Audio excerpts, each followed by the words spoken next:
You could be listening to any other station in the world right now, but you chose the home of Dave's Gone By, AM 1240 WGBB Freeport. Why? I thought you knew. There goes the neighborhood. We got David Lefkowitz here. He's a Long Island arts guy. He's got his own radio show.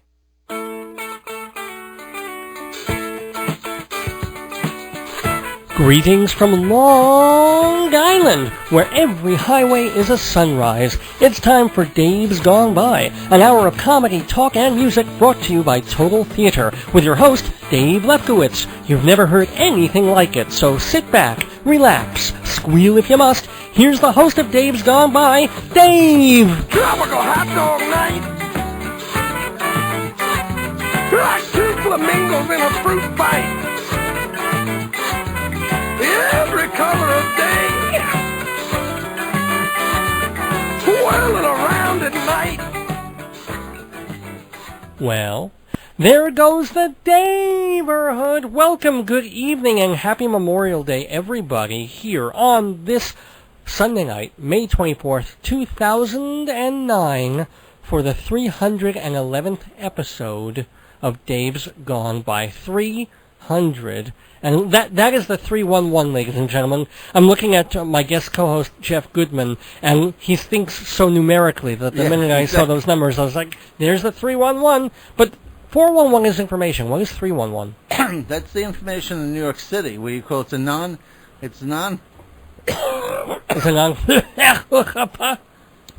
I'll tell you the story behind that in a second. I don't think you can get any words out. What is wrong with you? Well, first of all, 311 is the non-emergency police line. Okay. And information line for New York City. Mm-hmm. And my cough is maybe the swine flu. Could be. You've been eating a lot of swine recently, or? You swine. Schweinhund. But no, I want you to know I bought 2 giant bags of cough drops. Uh-huh. And I put several of them in my pocket before. Yeah. And I forgot to bring one. I have no cough drops here.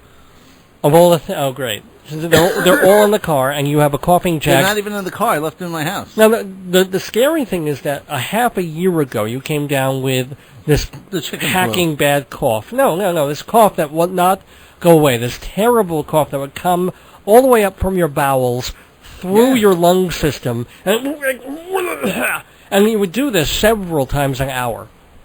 And then it got a little better. And now this is as bad as I've seen you in months. Yeah, I don't know.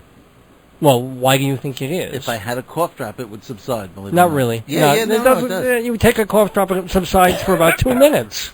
No, it subsides for about a couple hours with each cough drop. It's really strange. All right, well, maybe during, when we play music or something, go out to the... I don't have any in my car. They're in my house. I thought you forgot them in your pockets and you had them in the car. No, remember I brought it in the bag. Maybe I've got a holes in my bag. I'll check. But I'm not going to check right now because we want to tell folks what this program is that we've already gone way off topic. This is a show called Dave's Gone By. I'm Dave Lefkowitz, and I've been hosting this show since October of 2002 on this radio station, WGBB, on Long Island. And this show mixes comedy, talk radio, humor, comedy and humor, which are separate things, apparently. And also sketches, monologues, stories, interviews, extra views, whatever we feel like doing week to week, although a lot of the times it's sort of artsy, and we're getting a little artsy tonight because we've got a cool guest who's going to be calling in just a little bit. Who is it, Dave? It is a songstress and a actress. We've had a few of these recently. Ooh, who could that be? Someone who she was the it girl of the moment on Broadway, pushing back about 40-something years. Even though she first made a splash off-Broadway in a show that ended up coming to Broadway without her. Which is Leslie Uggams? No. Let's see, what else do you need to know? She has an equally, fairly, somewhat semi-famous sister. Not saying renowned famous, but known. Woman, right? Yeah, yes. When I say she, we're not doing sort of the gay thing. We're just saying it's a girl. So... okay, so there's... Is it like Dear Abby? No, this is an actress and a singer. And she's in her 60s or 70s, I assume. Yeah, probably 60s at this point. She was a real ingenue when she started. And we're talking late 60s, early 70s. I have no idea. Probably known for... Well, if I give you the names of the shows, maybe you can guess on this one. She was in... George M. Don't know. And Promises. No. The ingenue in both of those. Don't remember. Oh, well, yeah, it was a little before our times, but her name is Jill O'Hara. Oh, yeah. I've seen her name on album covers, but that's about it. Well, she just re-released an old CD and has a recent CD as well that she's pushing. And some nice stuff. That's a great ingenue name, though, doesn't it? Jill O'Hara. With Jill O'Hara. And it's not a fake name either. Her sister's Jenny O'Hara. So these are real actual names. And anyway, she will be on the program. We'll also play some of her lovely music. I kind of think of, especially that early album of hers, like the Lost Judy Collins album. It reminds me of some of the albums that Collins was doing in the early and mid-'60s when she discovered pop, but there was an orchestral and cabaret tinge to it. So really nice stuff that we're going to be playing from her and talking to her about her career and giving up on some level her New York and coastal career to do other things and a lot of regional theater. So she'll be our guest, and we'll stay cultural to do Inside Broadway with a bit more about the Tony nominations, because Tonys are now only 2 weeks away. Yes. Tony Awards are happening June 7th, and, as I may have mentioned a week ago or so, the WGBB Tony Award special will be happening that night. Usually we do the award special a week before the awards, but on Sunday, June 7th, 5 o'clock in the afternoon, be here, 1240 AM WGBB, for the Tony Award special. I'll be hosting for 2 hours of music and conversation with critics and maybe a Tony nominee or two. Should be fun. Delightful. So we'll be talking about the Tony nominees, and also I have to review the Norman Conquests, the trilogy that opened on Broadway a couple of weeks ago, and just got a big ensemble award from the Drama Desk. Are you going to talk about the Drama Desk Awards? A little bit, if there's time, be happy to. Cause Dave went. I went to the Drama Desk, and I went to the MAC Awards this past week. Busy Dave. Cabaret. So lots of theater stuff, lots of arts and entertainment stuff, and if there's time to, a couple of other things. In fact, I do want to talk about that great story about the woman in Citi Field at the Met game. Jeff, have you heard about this? No. Let's do our sponsors, and then we will talk about this just before Jill O'Hara calls in. But you know who our sponsors are, don't you, Jeff Goodman? Yes, I do. Who are... Pick one. I will pick the deli. Yes, the Woodrow Delicatessen. The Woodrow Delicatessen. Delicious kosher food, open 7 days a week with what kind of food? Delicious kosher food. Deli, like? Deli, pastrami. Corned beef, yeah. Oh. Brisket. Roast Chinese chicken. Something. You always like something Chinese. Well, they have egg rolls. Delicious egg rolls, actually, both chicken and beef. They got lots of good bread. Yeah, well, the bread. And pickles. Pickles, coleslaw. Pickles are funny. Potato salad. Pickle with a K. Pickle is a funny word. But you also get the real delicious entrees like Romanian tenderloin. They even have a fish dish for people who are on a pasta dish. A fish dish. But you know what? You go there for the meat. You go. Oh, sorry? For Lent. You can go for the that's right. But you go there for the tongue. You go there for the corned beef, the pastrami, the Woodrow Delicatessen. Leave off the last W. For, wow, that's good food. That's right. Check out WoodrowDeli.com. WOODRO Deli.com. This program is also brought to you by the Bible of Broadway for 65 years. Performing Arts Insider Theater Magazine, or magazine, whatever you want to call it. Open it up, look at it, and find... It is the Bible of Broadway. Because it tells you everything about what's going on. Everything. Broadway, off-Broadway, off-Broadway. Everything. Cabaret, opera, dance. Absolutely everything. It's a fact that is not in that magazine. And it's an old-fashioned hard copy magazine. Now, they have a website, performingartsinsider.com. But no, you don't get all the information on that. You have to subscribe. Nope. And you know what? Dave's gone by. Listeners get a muy big discount. Big discount, because it's a rather expensive journal. People pay a lot for it for the information. It's worth like thousands of dollars. Well, not but thousands. It's not thousands. It's worth thousands of dollars. It's not even hundreds of dollars. It is actually. Come on. Well, for a year. Yeah. But one issue is less than the price of a Starbucks coffee. No, it is not. A big Starbucks coffee. No, it's not. 2 Starbucks coffees. No, not quite. 3. Keep it going. No, not quite. It is less than 17 Starbucks coffees. Yes, it is significantly less than 17 Starbucks lattes. It is indeed. No, if you were to buy an issue on the newsstand, the Performing Arts Insider, or go to Drama Bookshop or the Theater Circle in New York. How much would it cost? It would cost you $15. Oh, my God, that's such a rip. No, it's not a rip-off. It's worth every penny. But if you subscribe, it's substantially less. That is correct. So that's why you would subscribe to Performing Arts Insider. Go to performingartsinsider.com for all the information. And remember that Dave's Gone By listeners get a real significant discount. Almost on half their subscriptions. off. No, not quite. Almost a third off. Yes, actually. Okay. For once you're getting it sort of right. Why don't you do, I'm scared to even let you do the sponsors, but why don't you do Hewlett Minuteman Press? Hewlett Minuteman Press are the copy kings of Broadway. If you are a Dave's Gone By listener, you get 10% off. They are amazing. They're next to the defunct Loman's shoe store, across the street from Loman's, right? In Hewlett. That's why they call Hewlett Minuteman Press, and they get things done in a minute. It's amazing. It's a great copy. They copy big jobs, small jobs. They don't care if you spend a dime. You get 10% off for Dave's Gone By. Well, you can't get 10% off of zero. You have to spend a dime. No, a dime. A dime. You have to spend a 9 dime. cents. Yeah. You would get a penny back on your dime, which I think is well, they just won't charge it. They don't give it back to you. Although if you give them a dime, they'll give you the They'll give you 10 cents change. 1 penny change. Yeah. So, see? There you go. Now, is that included on tax? Oh, because I think you'd lose that penny in tax. I don't know. Anyway, why don't you do our last sponsor, Fancy Schmancy Balloons. Fancy Schmancy Balloons is a lovely place because I own it.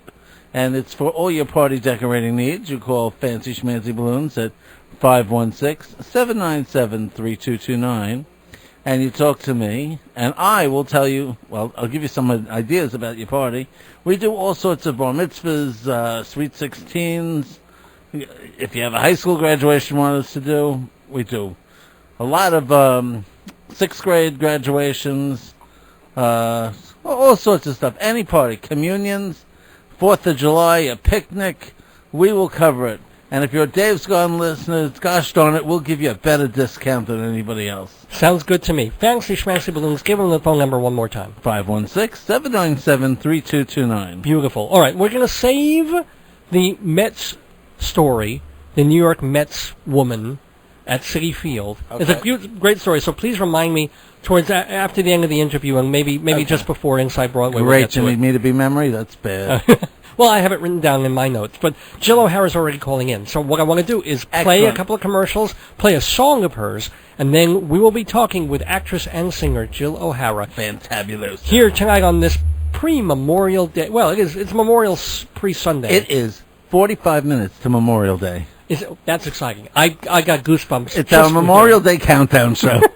All right, yes, it's 11:17 and counting. Let's hear some commercials and then the lovely voice of Jill O'Hara. Okay, so your business proposal has been typed, proofread, photoshopped, and given a nice cover.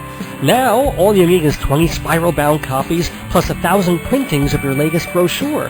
Your Xerox can't do it. Your mailroom can't do it. Hewlett Minuteman Press can do it all. Your one-stop printing shop, Minuteman, 1315 Broadway in Hewlett. Open 6 days a week, 10% off for Dave's Gone By listeners. Family-owned Minuteman. Their service can't be duplicated.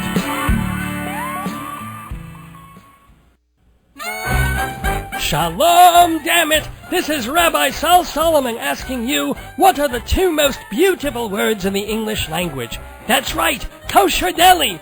Actually, kosher isn't English per se and delicatessens from the German, but screw that! Kosher deli, pastrami, corned beef, roast beef, tongue, brisket! If you have a good kosher deli, you're set! Well, I have a great kosher deli, the Woodrow, in the Peninsula Shopping Center of Hewlett, Long Island. Open 7 days, even Shabbos. Everything freshly made in the store, available for catering and private parties. The Woodrow, 516-791-4033. 791-4033. The Woodrow, words cannot express.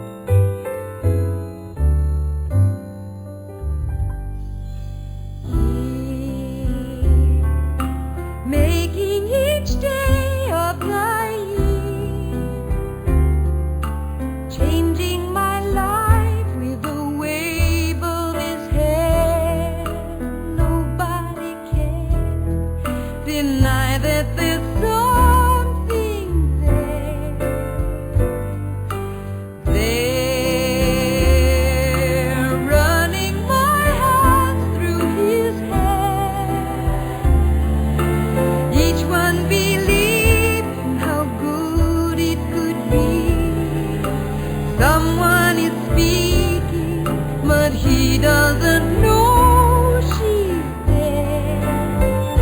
I want him everywhere, and if he's beside me, I know I need never care. But to love him is to meet him everywhere, knowing that love is to share. Each one believing that love never dies, watching his eyes and hoping I'm always there. I want him everywhere, and if he's beside me, I know I need never care. But to love him is to meet him everywhere, knowing that love is to share. Each one believing that love never dies, watching his eyes and hoping I'm always there, to be there and everywhere, here, there, everywhere.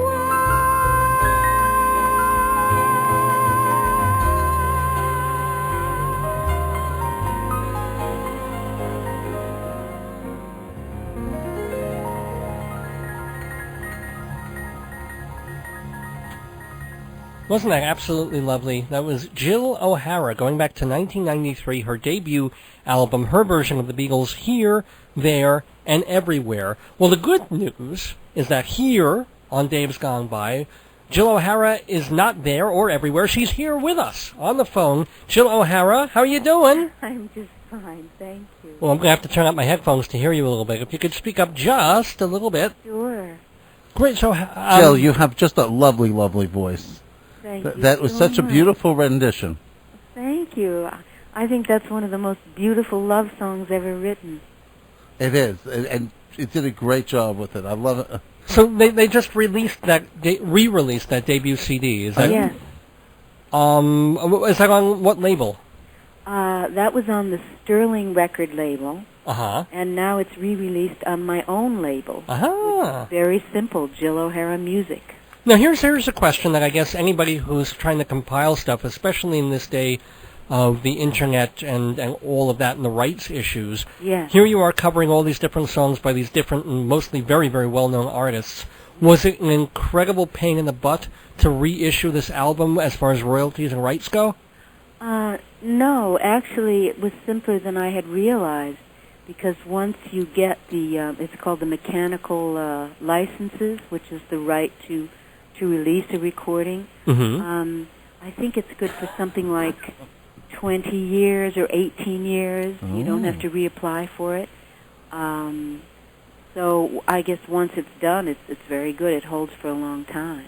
Now, do you owe, like, Lennon or whoever owns the Lennon and McCartney songs now? I think McCartney bought them back from Michael Jackson or something. But in other words, do you have to pay them anything once the album's out with royalties, or is that just radio stations' responsibility, or how does that all work? Well, for every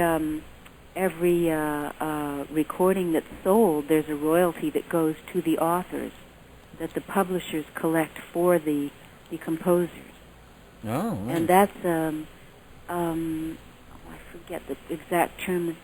One is called, I think, a performance royalty. I think that's what record stations pay for every airplay. Right. And Jill, then there's for whatever recording is sold, there's another royalty.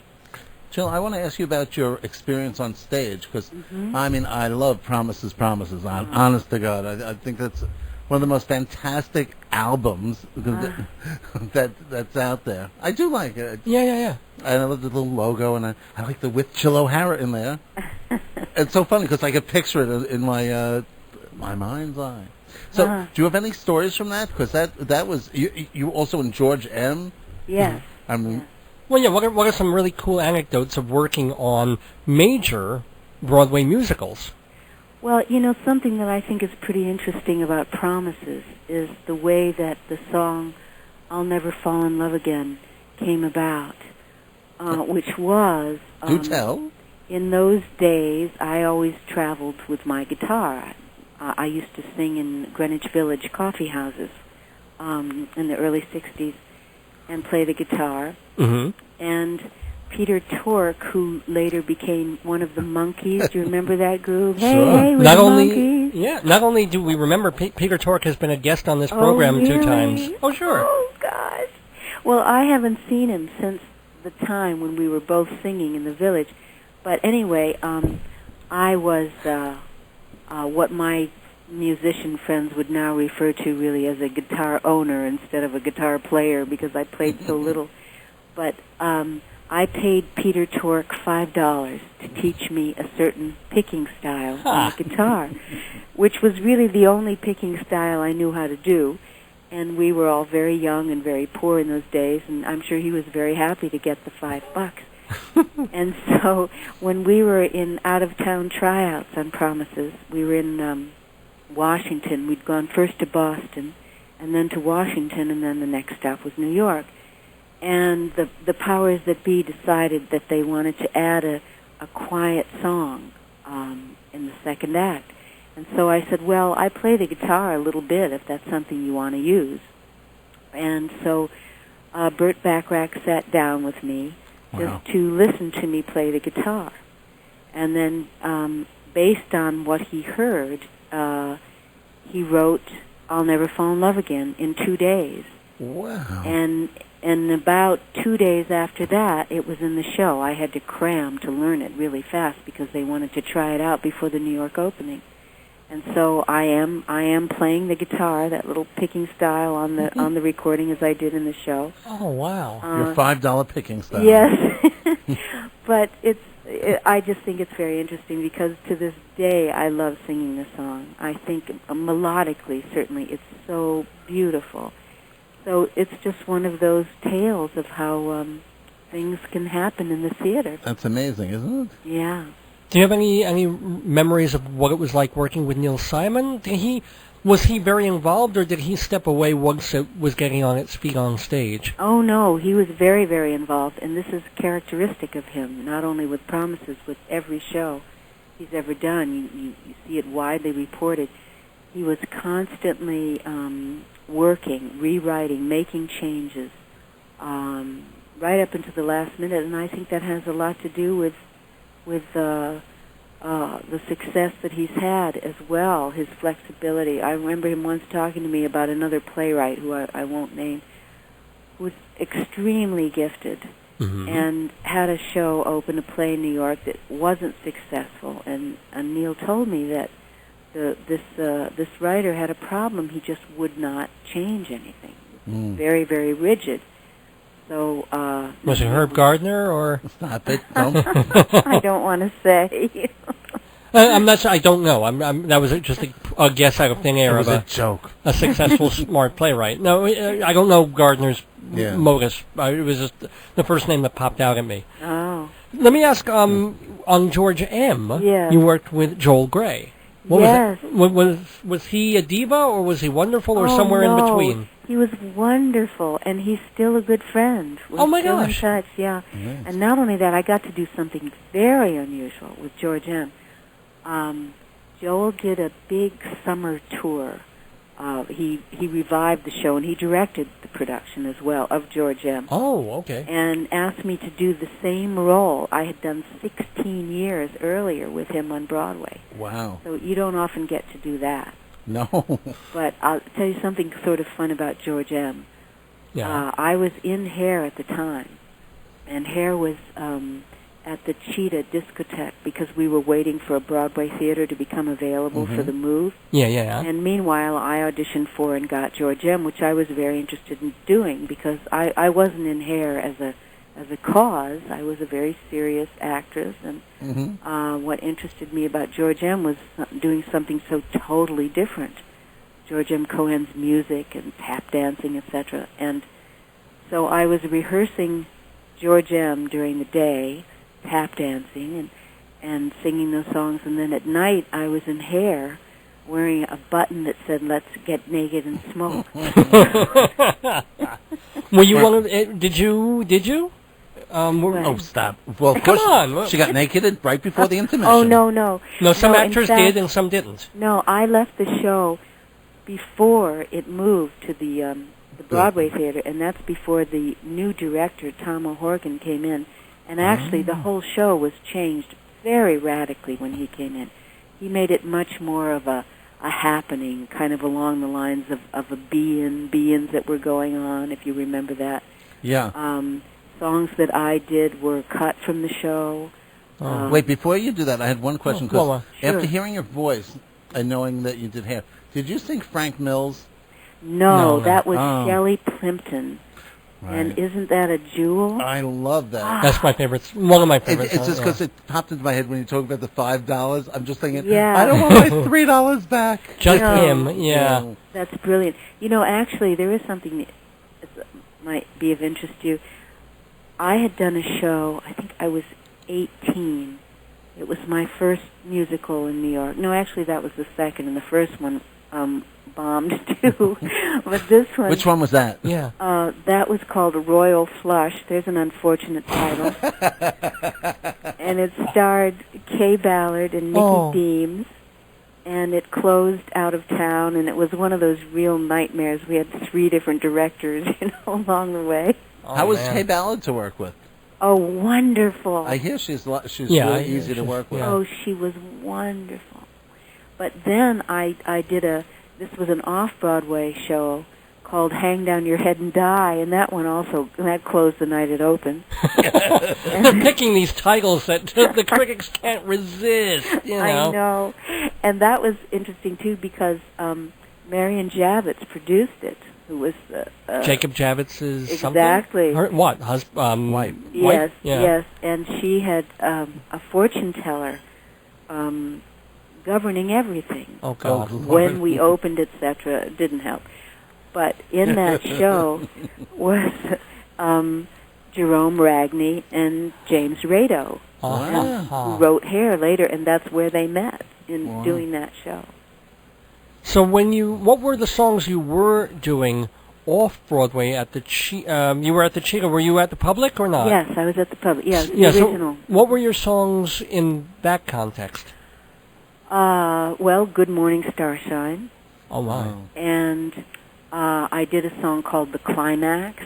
Oh, that's the very end of this when they re-released. Yes. The Hair CD. They did I wish I brought it in. They did a Broadway recording and the off-Broadway recording, and the climax ends the off-Broadway recording. Did it end the show, or did they still end with Hair, Let the Sun Shine, and the Flesh Failures? Well, that's what they called. That's the title. Yeah. Oh, gee, I don't know.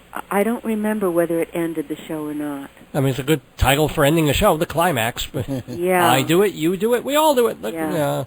So that was you. Certainly late in the show, but I don't remember if it was the very last. Have you seen the latest Hair revival?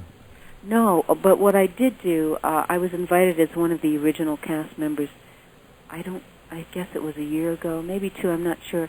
The Delacorte Theater in Central Park. It was summer. Yeah, there was a 40th, that's right, it would have been, it was a 40th anniversary celebration. It was a staged concert version of it that I went to see. Yeah. And I tell you, it just exploded off that stage. It was wild. It's still amazing. I hope you get to see it because it's really a wonderful piece. It's become, rather than being that event that it was in the 60s, it became, and they added a book to it. And it becomes a period piece, which I love. Yeah. And it kind of reminds you about what happened in the 60s. But don't say period. I mean, people hear the phrase period piece and they figure, oh, well, that's, it's old, it has no vitality. We're just kind of visiting nostalgia. Oh, God. It's more than that. I've seen, they have tried over the years, nobody mentions this, but they have tried over the past couple of decades, including original Rado, Ragney, or I've tried to stage it off Broadway. They've tried to bring Hair back. I know. And every time they do these concert versions in these tiny theaters, and it's loud and it's a complete mess. Well, that first revival at the Biltmore was terrible. I didn't even see that one. I'm seeing little off-Broadway things, and then the composer would show up, and he'd wave, and he'd be real excited about it, but we all knew, no, it was 3 hours and 15 minutes long, and nobody knew what the hell was going on. Because in the 60s, it was an event. This was Well, you know, that's one of the things that I did not like about really? how it was redone. I mean, right after I left for the Broadway production. Yeah. Because they changed it radically. When I did it, it was much more conventional along musical theater terms in the sense that there were 4 main characters, and that's been restored more now, although not to the degree that it was in the original production. And then what they call the tribe functioned like a chorus does in a Broadway musical. But it gave you a chance to care about at least 4 people and what was going on. Yeah, once they start, centering on Claude, and whether he's going to be straight arrow or whether he's going to be a hippie, and at least there's a story there. Yeah, and you can build from that. And then you've got Berger, who's kind of the mad wild man on one side, and his father on the other side. These 2 polar things. It starts to really work. Right, and the romantic attachments. Everybody's in love with the wrong person, and yes. But the hair, when you were doing it off Broadway at the Public and then at the Cheetah Theater, were you the Cheetah Lounge embarrassed about the content, or were you young and hippie-ish yourself, and it was like, oh my God, I'm so glad there's theater that reflects what's really happening now and people's new consciousness and sexuality and all that? No, I'll tell you, to me it was a job as a professional. And also, it was, compared to the world that I had been in, singing in coffee houses, etc., I was living the real thing in many ways. And this was a theatrical version, theatricized version, if that's a word that I can use. So no, to me it was a job. And the music, I mean, when I was singing in the Village, Bob Dylan was around singing, and did you see him at Gerd's Coffee House or Gertie's Folk City? Gertie's, excuse me, Folk City. You saw him? Yeah, and I was working with, I was singing in the Cafe Wah for a long time. And, wow, which is still around, by the way. Yeah. As a matter of fact, I don't mean to get. This is a complete side issue, but I might as well tell people because we're right at this stage here. I do a weekly cabaret panel. It's a cabaret style show where I talk to people in the theater and film industry. So it's a casting director, an actress. I invited you, but you haven't come on down yet. So we're going to have to get you down there to do it. I'm sure she'll be there soon, David. Well, it's at the Players Theater on 115 McDougal Street every Tuesday night at 7. So I went down to the bathroom the day before the show began, and I don't know, I went through went down the stairs, went to and if you turn right, you go towards the bathroom. If you look left and the door is open, I saw some guys setting up chairs in a big old, like, oaken, wooden sort of room with a stage. And I looked on the walls, and there's, like, all these jazz people and stuff. I was like, oh, my God, it was the Cafe Wah.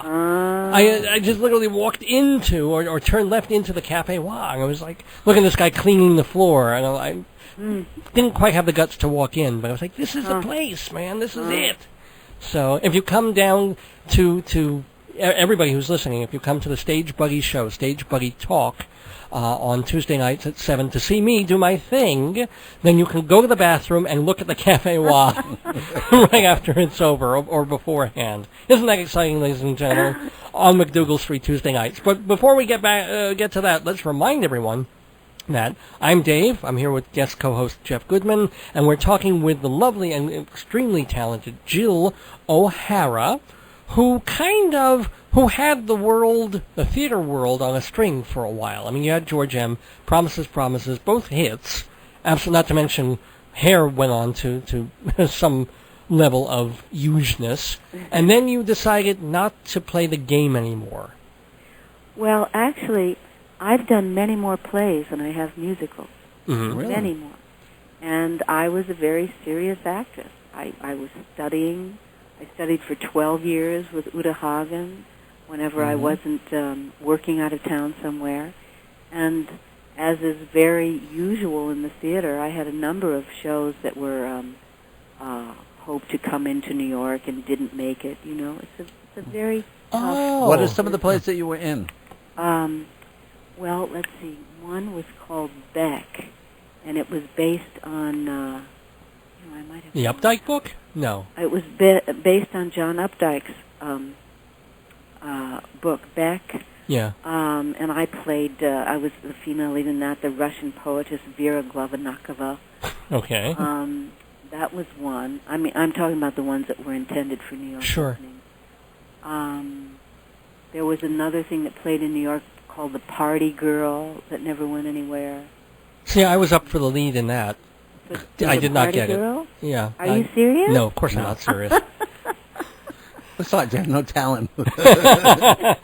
That's why I'm on this radio station. But, Jill, but no, I had more of the impression from the website that you make a conscious decision not to stay in New York and not to go to Hollywood and do the film TV that's thing. True. That's absolutely true. Definitely. Were you offered anything LA. famous? Pardon? Were you offered anything famous? No. Oh. No. Well, lie and tell people you were. Yeah. No. I could have been Donna Reed. No, absolutely. Mary Tyler Moore. Yeah, no, okay. I did not go to L.A. and do all that. That was absolutely... because you just felt that regional theater was your calling, that you couldn't do real acting on film or on TV? Well, it's about the culture there and the values. I was there twice in 1 year on 2 national tours. I did a national tour of the musical Two Gentlemen of Verona. Oh, yeah. And in the same season, I was on the road 9 months that year. I did Jean Kerr's play, Finishing Touches. And with national tours, you go to major cities, and you're there a good amount of time. I think in L.A. it was 6 weeks. And, of course, a lot of my friends moved there because I was right on the cusp of the business really changing.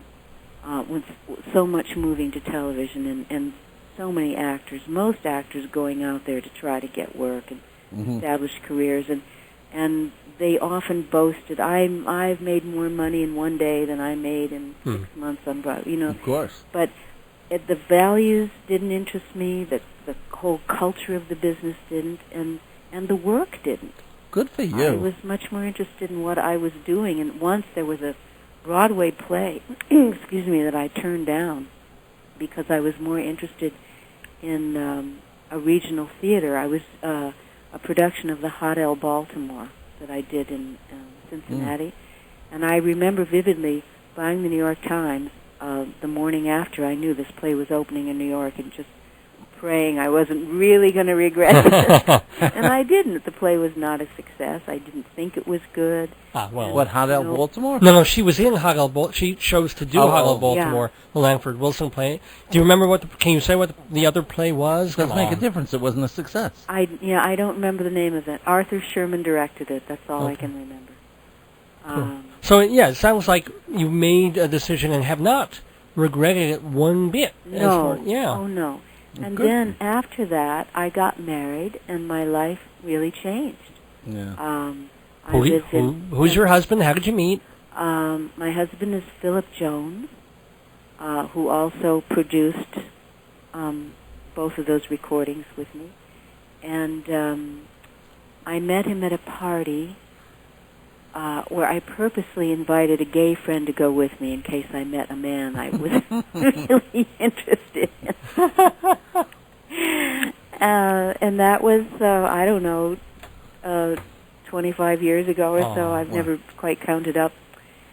And has your gay friend ever forgiven you for dropping him that evening? Oh, no. And he was with me for the evening.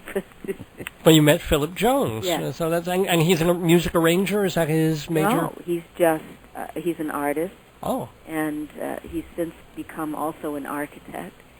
When I met him, he was just painting. Big modern paintings. And he's extremely astute musically. He played guitar himself, jazz guitar. Cool. And just has superb musical sensibility. I can just from talking to you, Jill, I really think you are like a consummate artist at what you do because you're so passionate about this stuff. I mean, I love the fact that someone will give up money for art. Well, at least in the beginning, everybody gives up money for art. But if you pursue it, and you're on the But not cusp to of sell out. making real Yeah. money, and then turning that down and saying, no, I can make a living decently and be happier making this choice. I think that's also, very cool. Also, these days, a lot of people go to Hollywood, big stars from Broadway, and they just can't make it. I mean, I know Faith Prince had a big problem before she finally got Spin City. Well, look at Nathan Lane. He got himself a TV series after all the films, and I mean, he's a huge star, but he tried to do a sitcom, didn't happen. Well, that's because I mentioned there's a whole different culture there, a whole different value system. Yeah.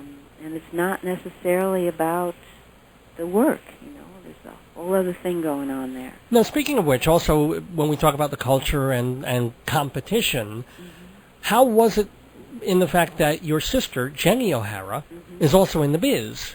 Well, that's been very difficult in the sense that there's a certain physical resemblance, and people tend to confuse us to the extent that a few years ago, having been given a Theatre World Award, I'm invited every year to the awards, and I went, and they always have photographers there that take pictures of people they know from the business. And so when I was leaving, these photographers had been snapping shots of me throughout the event. And as I was leaving, one of them said, "Well, goodbye, Jenny, thank you." And I said, "It's Jill." Oh. But this was really something. They said, "What, Jill, what?" I said, no, I'm Jill. And they said, oh my God. They said, "Well, we're going to have to go back and correct all our records." They had changed their records. They thought that I had changed my name and gone to Los Angeles. Now, you and Jill are not twins. You're just sisters. How many years apart? She's 5.5 years older than I am. Wow. And now you just said you and Jill. See what I mean? And we actually don't look really alike at all if we're next to each other, but if you don't know us well, and then there's some confusion with the names, and then of course David Merrick hired her when I left the show. So you both became theater actors. He hired her for what? For Promises, Promises? Yeah, My gosh. She replaced me, and I think he was trading on that too.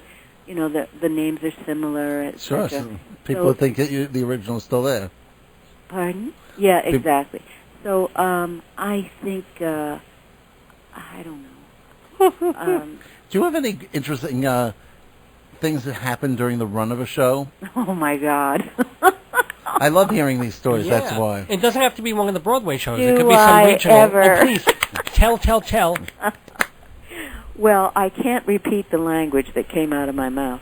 Okay. But again, in Cincinnati, I was doing Lanford Wilson's play, Serenading Louis, and it's a 4-character play about 2 marriages that are in trouble, and it's quite a tragic play. And there were 2 things that happened that are in my my Hall of Fame of my experiences. Well, for one thing, it was the first matinee day, and this in this theater we entered. What my entrance was from the lobby into the theater, and they had the stage was a kind of 3/4 thrust stage, but it was in the shape of it wasn't elevated really. We were on the same plane as the first rows in the theater. So I had to come in, and I knew there was a music cue they were playing, and we'll serenade our Louis and blah, blah, blah, blah, blah, blah. So I knew I had a certain amount of music to get to my place on the sofa when the lights came up to begin the second act, and I was on for the entire second act once it came up. So I was so blinded. It was a bright, sunny day, and I hadn't experienced this at the rehearsal. And so I could not see. I couldn't even see the glow tape. I could see nothing. And I was running out of time. The music cues going by.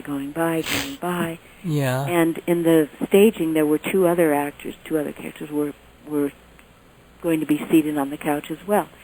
So I started to really, really panic.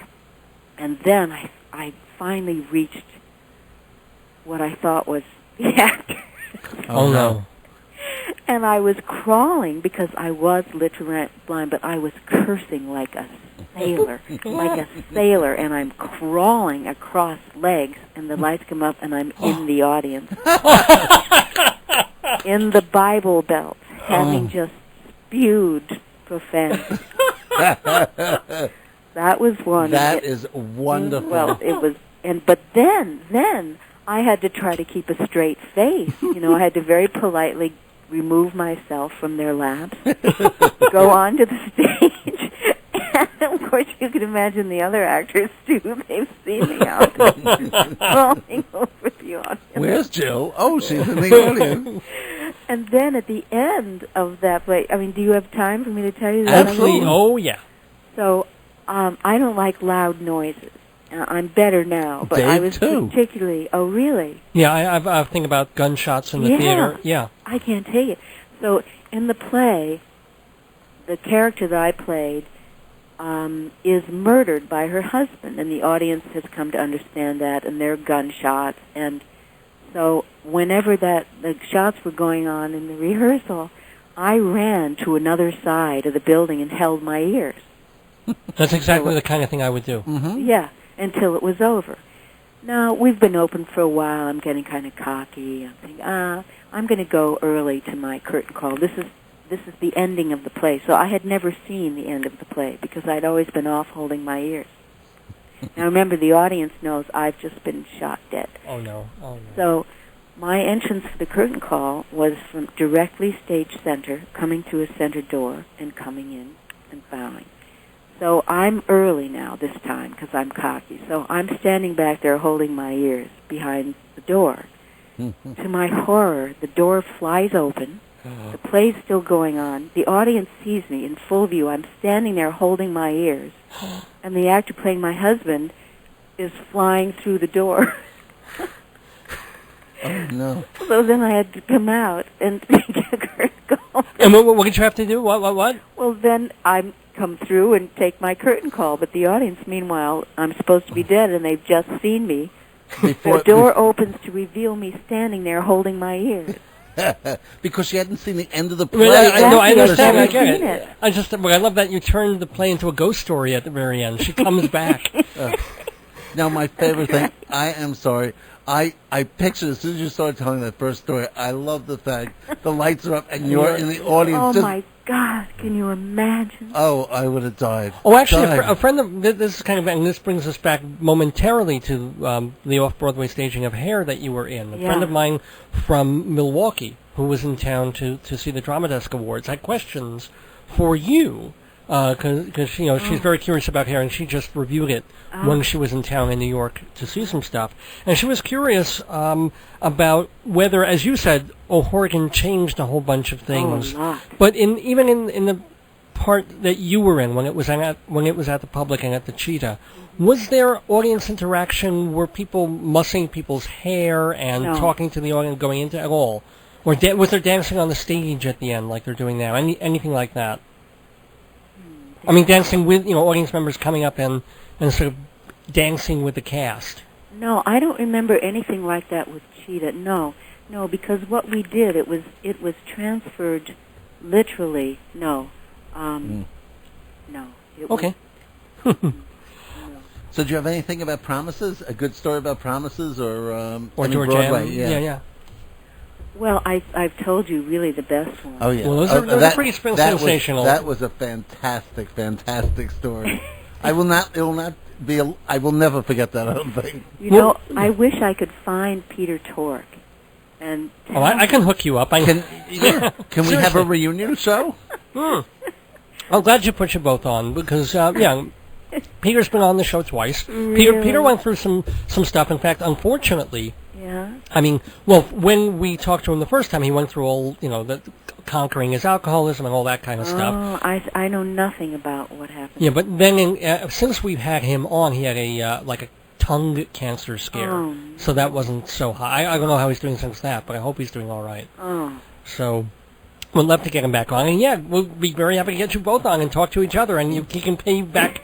You can pay him back the $5 for the guitar lesson. No, he can pay her back. Well, I think it would be fun if he knew what happened. Well, then it worked, and that you ended up becoming responsible for a big hit song. Now, speaking of hit songs, and let's tell folks that they can hear the lovely music of Jenny, excuse me. Jill. Because I have it on this piece of paper, that one question about Jenny, but I'm going to cross out that word there, so I'm not looking at it. Okay. Jill O'Hara's 2 albums, which are the Alone Together, that's the early, oh no, that's the later one, that's the most recent. Actually, the title is Jill O'Hara Alone Together. Oh, the full title, Yeah. Okay. The full title. Without Jenny. And her eponymous, I guess, debut album, going back to 1993, is simply called, well, it's eponymous, it's called Jill O'Hara.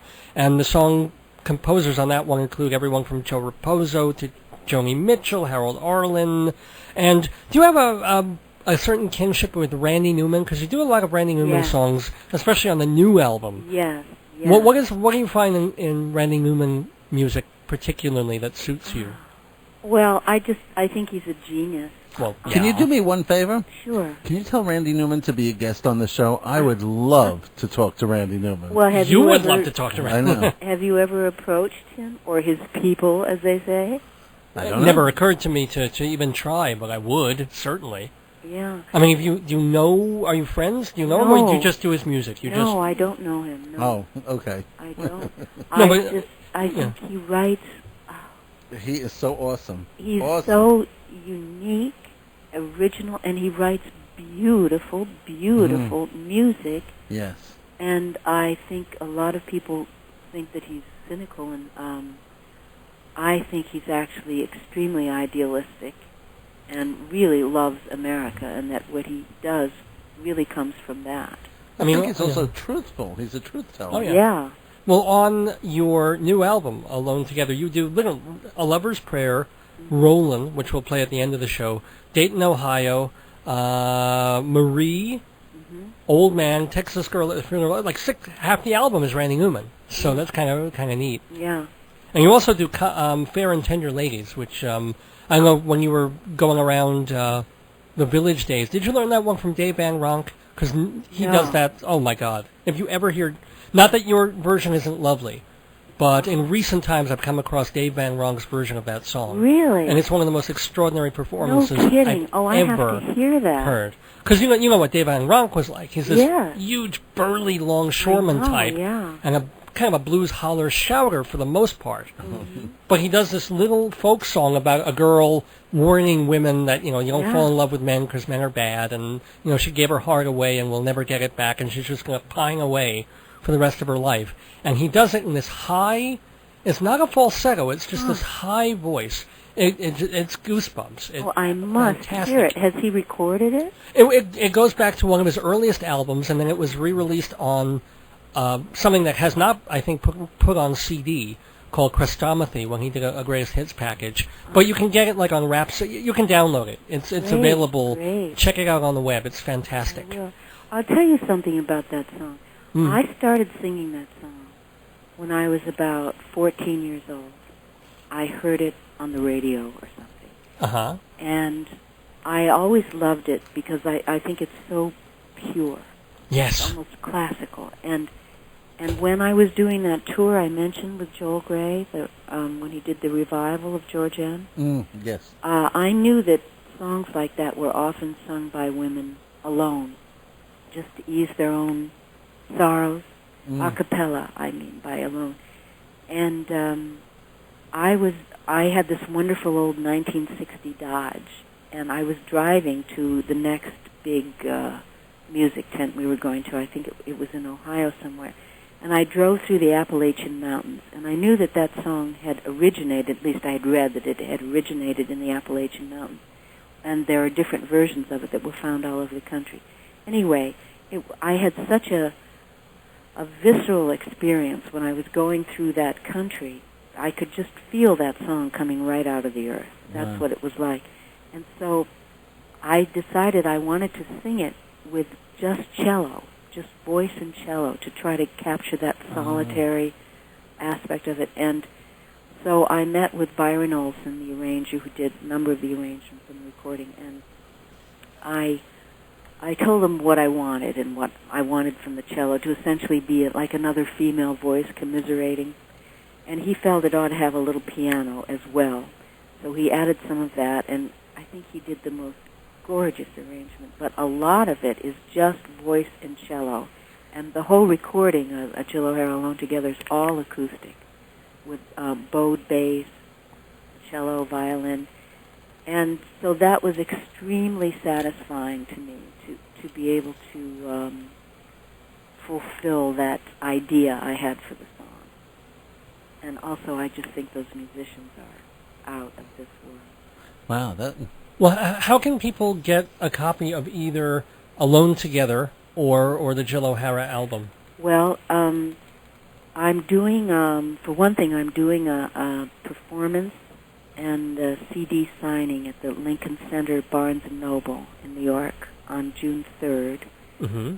And on my website, which is JillO'HaraMusic.com, very simple, they can get it through the website. If they can get signed copies through the website, and I must say everybody seems to want signed copies. Well, yeah. And it's also now on Amazon.com and iTunes.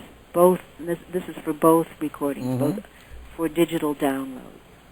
Nice. So there. Yeah. Let's just hear it. This is. Well, there's piano and cello, I guess. But here's Jill O'Hara. Stay with us, Jill. I'm just going to play a little of this.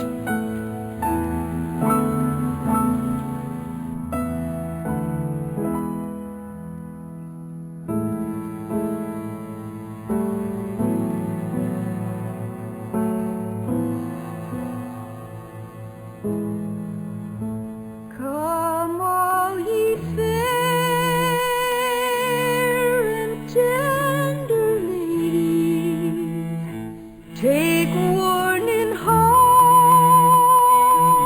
you court your man. They're like the stars on a summer's morning. First they'll appear and then they're gone.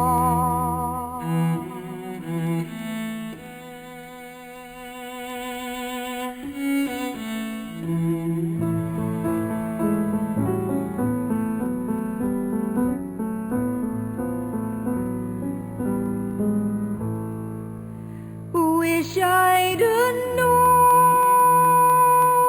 before I courted, I never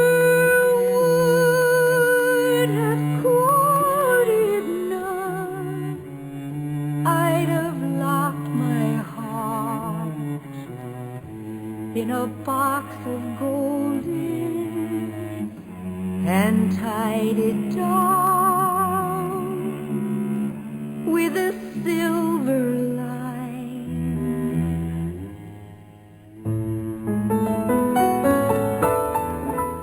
Wow, where does that voice come from, Jill? That's just lovely. Wait, I have to tell Jill one thing. Really, it's a really personal but legal thing I have to do. Oh, yes. Jill, you're listening to Yes? WGBB Freeport. We have to do a station ID.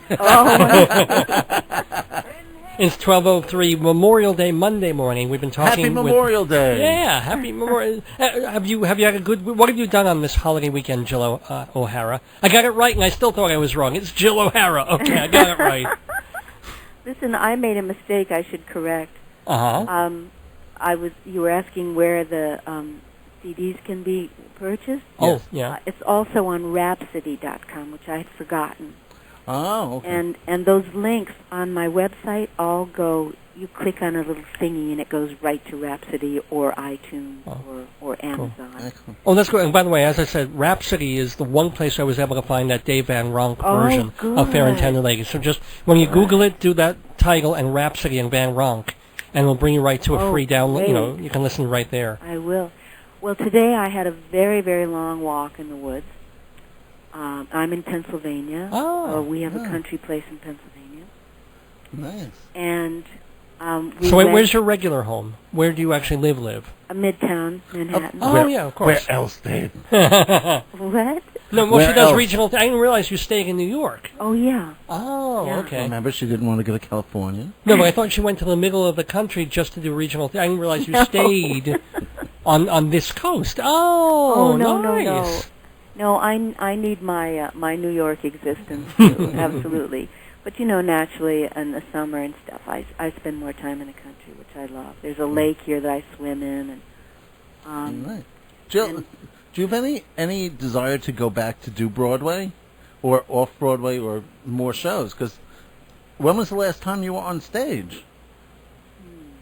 Well, not counting cabaret, which you come back to now and then. Right. Oh, do you mean in a play or I a did musical? a concert Monday night, but you mean No. the In a scripted theater? Oh my gosh, I don't know offhand. Do you have a desire to come back and do that? It depends on what it is. I tell you, I find it so satisfying with this last recording, especially. Mhm. It's so it's very terrifying because it's so naked to just get up there and stand there and sing these things. I know, and it's so funny because I often, and I must tell you, I feel very. It's so easy to talk to you. That's why I've always wanted to ask this because I'm not a big fan of going to cabarets because I find it a little dull for me to see one singer singing everything, and they're always very good. But But really who cares? No, it's not that. But No? but it's like I really just love hearing someone great in a story and singing in musical theater. Oh, I enjoy the whole performance of that kind of performance rather than the chit chat. I mean, if anyone loves chit chat, it's me. No, but I see what you're saying. Like a 65-minute where it's really song banter is not the same as going to a book musical, which it isn't. That's fair to say. Because I would love to see you in a musical. Well, I don't know which one though. I don't know what I'd put you in there. Maybe something written by Craig Carnelia. I think she would do well with that kind of music. well, when you I just when love you your say voice. Cabaret, I don't fit that definition at all. That's not what I do. I don't. I don't sing standards for the most part, or if I do, it's I don't know. I did Stormy Weather on the first one. That's based on a Mingus arrangement. 10 Cents a Dance, which is on my new recording, I just think is a great song. I mean, I believe was it Duke Ellington who said there are two kinds of music: good music and bad music. And that's the way I feel too. Cabaret generally has a very, very strict definition, and it doesn't interest me. It really doesn't. It was a great place to try out my ideas, etc. But I don't do the usual sort of thing at all. And John Stone, who has since died, unfortunately, who created the Sesame Street and worked with the Muppets. I had done, centuries ago, I did I think I was about 17. I did a TV pilot with the Muppets of Cinderella.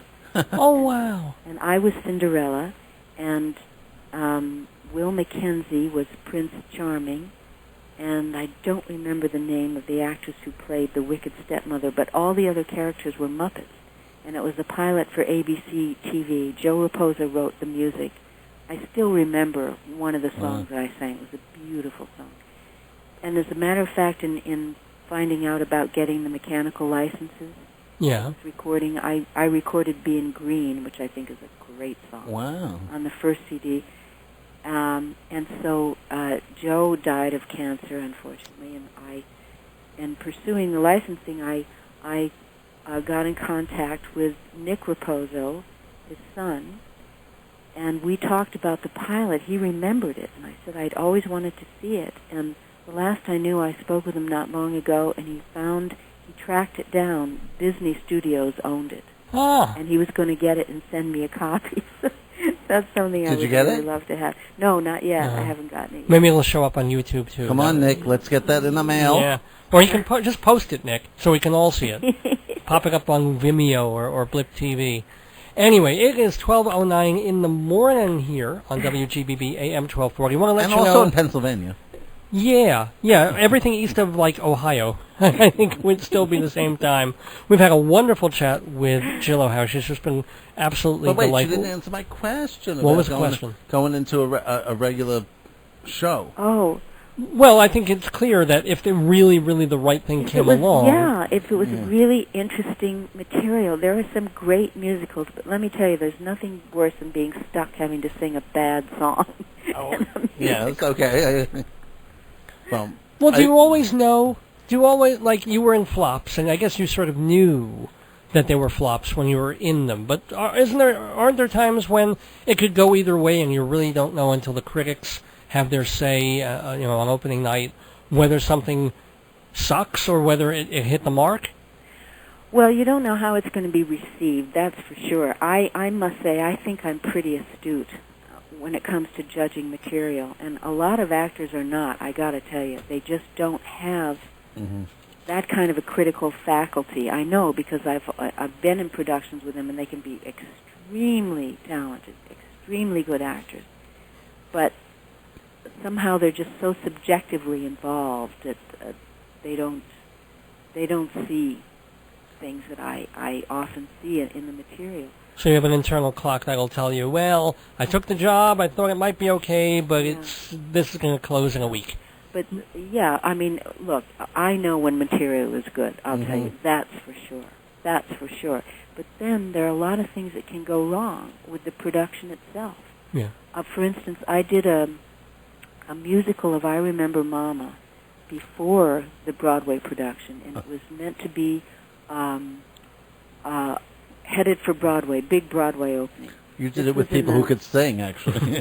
Pardon? It was before Liv Ullmann came into the picture, right? You did it with people who could sing, not Liv Ullmann. Yeah. Well, this was Celeste Holm played Mama, and I played Katrin. And this was in the mid-1970s, if I recall correctly.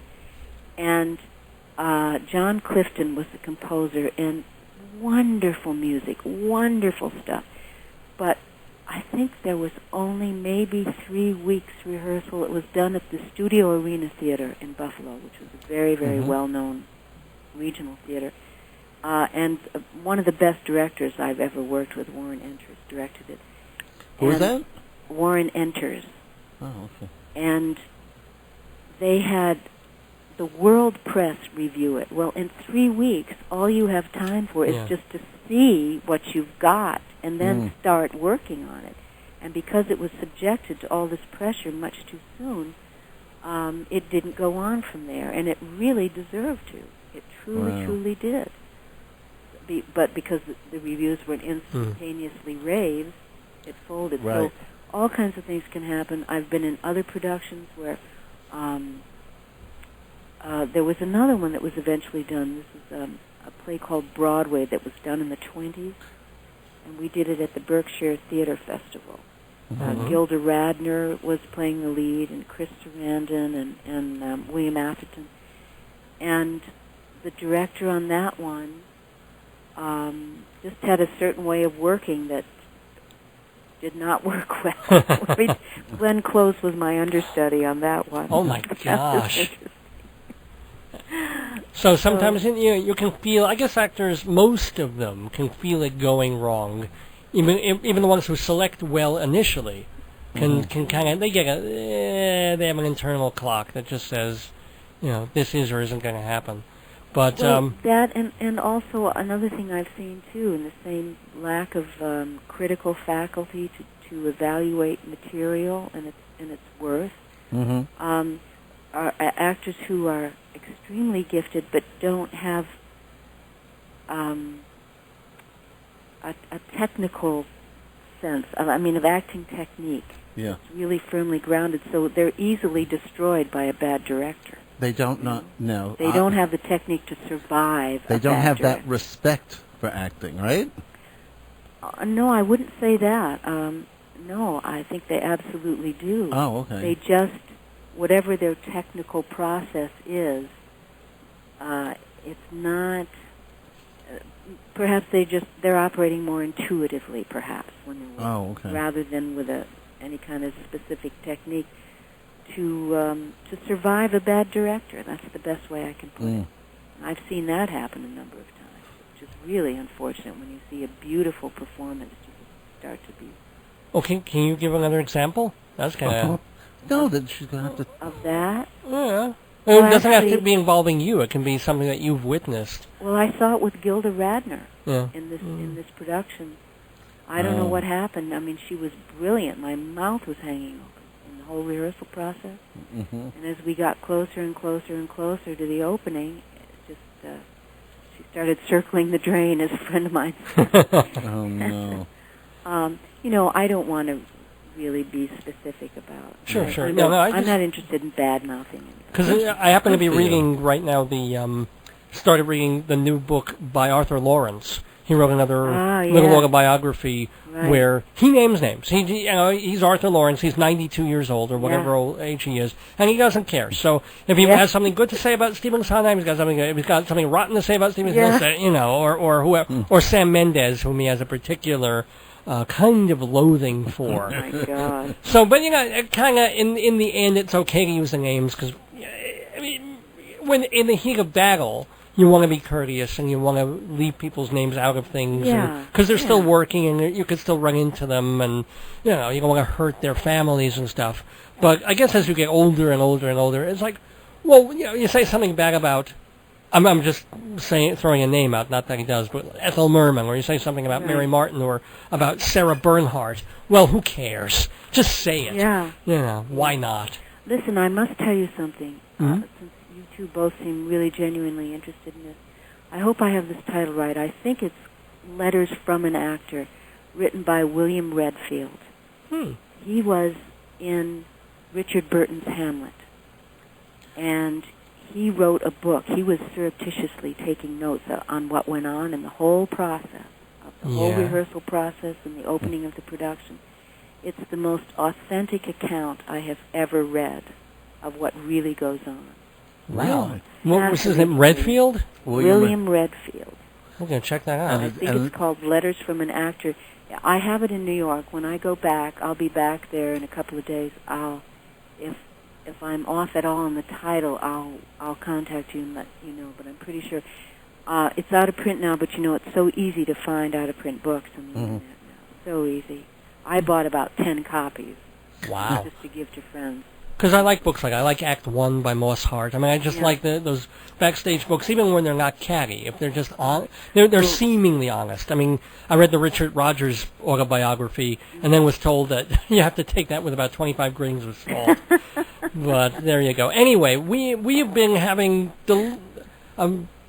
gosh, I'm trying to think about a segue from grains of salt to but we're not having a spicy conversation with Jill O'Hara. We're having a salt is a spice, isn't it? Or it's Leave me out of this. Well, it's an element. We've been having an elemental conversation. Salt is not an element. Na, isn't it? NaCl. Sodium and chloride. Sodium chloride. It's, two elements. We're having a bi-elemental. Conversation with Jill O'Hara. Jill, so everybody, first of all, quick reminders. June 3rd, you're going to be at the Barnes & Noble at Lincoln Center in the evening, is it? 6 o'clock. And it's free to the public, which is marvelous. But you have to go buy the CD and you'll sign it. And, you can buy one if you want when you're there, and I'll be there to sign them. But and you'll be singing a little bit, right? Oh yeah, I'll be singing. I'll be singing things from both recordings. It's a rather short performance. I think only half an hour or so. Oh, but free concert, everybody! Hey, yeah, I'll be with Bill Mays, who's my pianist on both recordings. How come I'm not going to be in the country at that point? Oh, Jeff will be out of town. Well, you'll have to videotape it and put it on YouTube so Jeff can watch that. I'm telling you, in the last hour or so, I fall in love with you and your voice. Separately, unfortunately. No, it's a lovely voice, and you obviously have the adorable and lovely personality to go with it. You're just been absolutely delightful. You didn't realize you've been on the air for an hour with us, and it's just gone by like 20 minutes. It's like it flew by.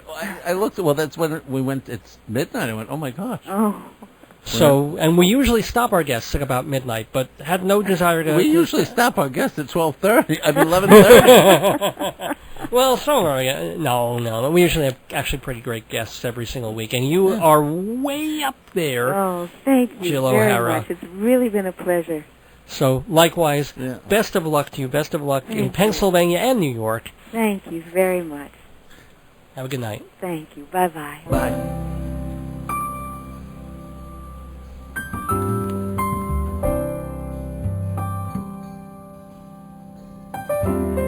I'm 21, I'm 5'9", I got a face and a body to change your mind. I'm a picture so fine to see.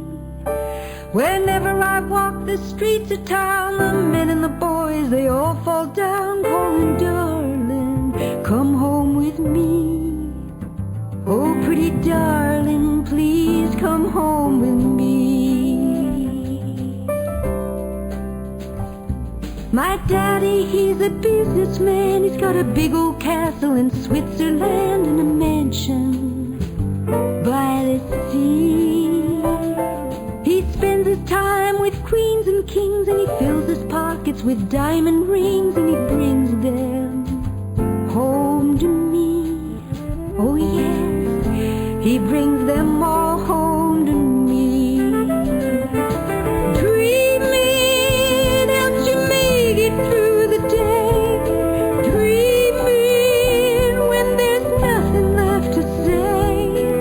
Dreaming helps to take the pain away. Me, I live in dreams. My husband, he's a movie star, comes home every night in a brand new car, and he calls me his perfect wife. We got a big old house and 100 rooms and a fine rose garden that always blooms. It's a very happy life. Oh yes, a very happy life. Dreaming is the way to pass the time. Dreaming everything will work out fine. Dreaming, it's the only thing that's mine. Me, I live in dreams. With the dishes done and the kids all gone, I stand and I stare at the old brown lawn, and I close my eyes. Now I'm free. Down my walk comes a handsome man, and he takes me by my rough red hands, and he heals them with a kiss. He says, let me take you away from all this. Dreaming, no, it's not the same as life. Dreaming, it's the easiest disguise. Dreaming that there's love still in your eyes. Me, I live in dreams.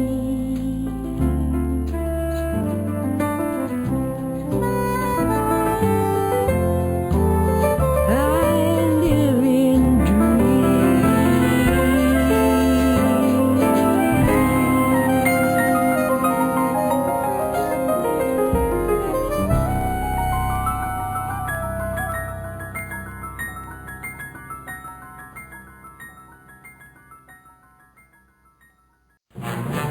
Inside Broadway, brought to you by Performing Arts Insider and TotalTheater.com. Inside Broadway, here inside the studios of WGBB. I'm Dave Lefkowitz, continuing Dave's Gone By. It's Memorial Day weekend, so first of all, I do want to tell everybody that if folks are waiting for the gospel program, it's usually here after midnight on Sunday nights. Well, you know, it's a holiday, so pray they're not going to be here tonight as far as I can tell. But obviously tune in other nights when the gospel is on, or next week. But if they show up. If they show up, then we'll go on the air. But until they do, or until a certain reasonable hour when we are exhausted and basically collapse. You're stuck with us. Jeff Goodman and I, Dave Lefkowitz, are here taking you with Dave's Gone by Extra Overtime. And I love, with all due respect to the gospel folks, isn't it wonderful that midnight came and went and we could still talk to someone like Jill O'Hara and keep the conversation going and not have to truncate everything to 15, 20, 25 minutes. It was just, I love that. It was such a relaxed, lovely conversation. I felt like I was in her living room, and she was like serving us tea on a nice, comfortable couch. Absolutely. And just the sweetest thing imaginable, and so knowledgeable, and also honest and candid and fun, and wonderful laugh. Doesn't it have the most lovely laugh? It was, I love her voice. I think her voice is so rich. So thank you to Jill O'Hara. But we're staying in the theater world now because we're going inside Broadway with theater news, and then we'll talk a little bit about the Tonys, and then we'll talk about a show that I saw about 2-3 weeks ago. Or actually 3 shows in one, or 1 show in 3, depending on how you look at the Norman Conquest. 1 show in 3. So, but first we begin with a piece of news that I already told you, just reminding everybody that if you want to see me talk to people like actors and directors and casting directors and agents and producers and folks like that, you got to come down to the Players Theater, 115 McDougal Street in Greenwich Village, every Tuesday night at 7 o'clock. Now, it's real easy to get to. What's it called? The Players Theater on McDougal Street for StageBuddy.com's Showbiz Talk. Ooh. Showbiz Talk, that's what I do. It's a lively conversation with people who are really in the business doing what they do. So it's perfect if you're an actor who's starting out and trying to figure out how to meet producers and casting directors. Well, this is a place you can actually meet them and ask them questions, and we throw the show open to audience Q&A in the last 10 minutes, so you get some of that. You also get instructive questions about what it means to be a performer, a director, a designer, a filmmaker in this day and age right now, what it takes, and the experiences of people who are doing it. So you can catch that every Tuesday night, live, on stage. It's a television show. It's a 4-camera setup. It's taped. It's going to be rebroadcast on StageBuddy.com, but you can go see it live at the Players Theater, 115 McDougal Street, Tuesday nights at 7. And as I said, it's literally adjacent to the Cafe Hua that Jill O'Hara was talking about. How much does it cost to get in? $5 to get in. $5, and the nice thing is, you pay your $5, you get to see the show, and if you stay for 8 o'clock, there's another show there. It's a variety show. And then at 9 o'clock, there's an open mic. And you can stay all night till like 10, 11 o'clock on that same $5 bill. Is that neat or what? It is better than sneaking into movies to see 3 movies at once. Yeah, kind of. You know when you pay one admission? Yeah, I know. And you have to move from theater to theater really quick without the usher. Can people still do that? Sure. I guess in the multiplexes, it's probably easier. All you have to do is go to the bathroom and wait. Oh, yeah. I guess. Never did that, but thanks for. I can't really imagine you sneaking from one. I've done that. Have you? You were not caught. Nope. Wow. Okay, and was this the place with the blind ushers? Shut up. Well, you're wearing this mustard yellow shirt today. It's like I can't imagine people not seeing you. You know, I guess you wore dark brown or yes, something. I wear my cat burglar outfit to go to the movies these days.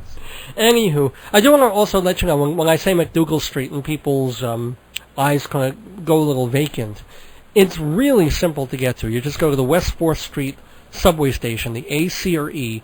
You cross that 6th Avenue, go 1 block down Minetta Lane, and it's right there on the corner. It's a block away from West 4th. And Minetta Lane, the Minetta Lane Theater is right there. It's right behind the basketball court. Exactly. Well, we're not at the Minetta Lane, but you have to go down Minetta Lane to get to the Players on McDougal. So simple as that. If you go on the 1, 2, or 3 to Christopher Street, well, I think only the 1 goes there. That's an extra block down, but it's still real easy to find.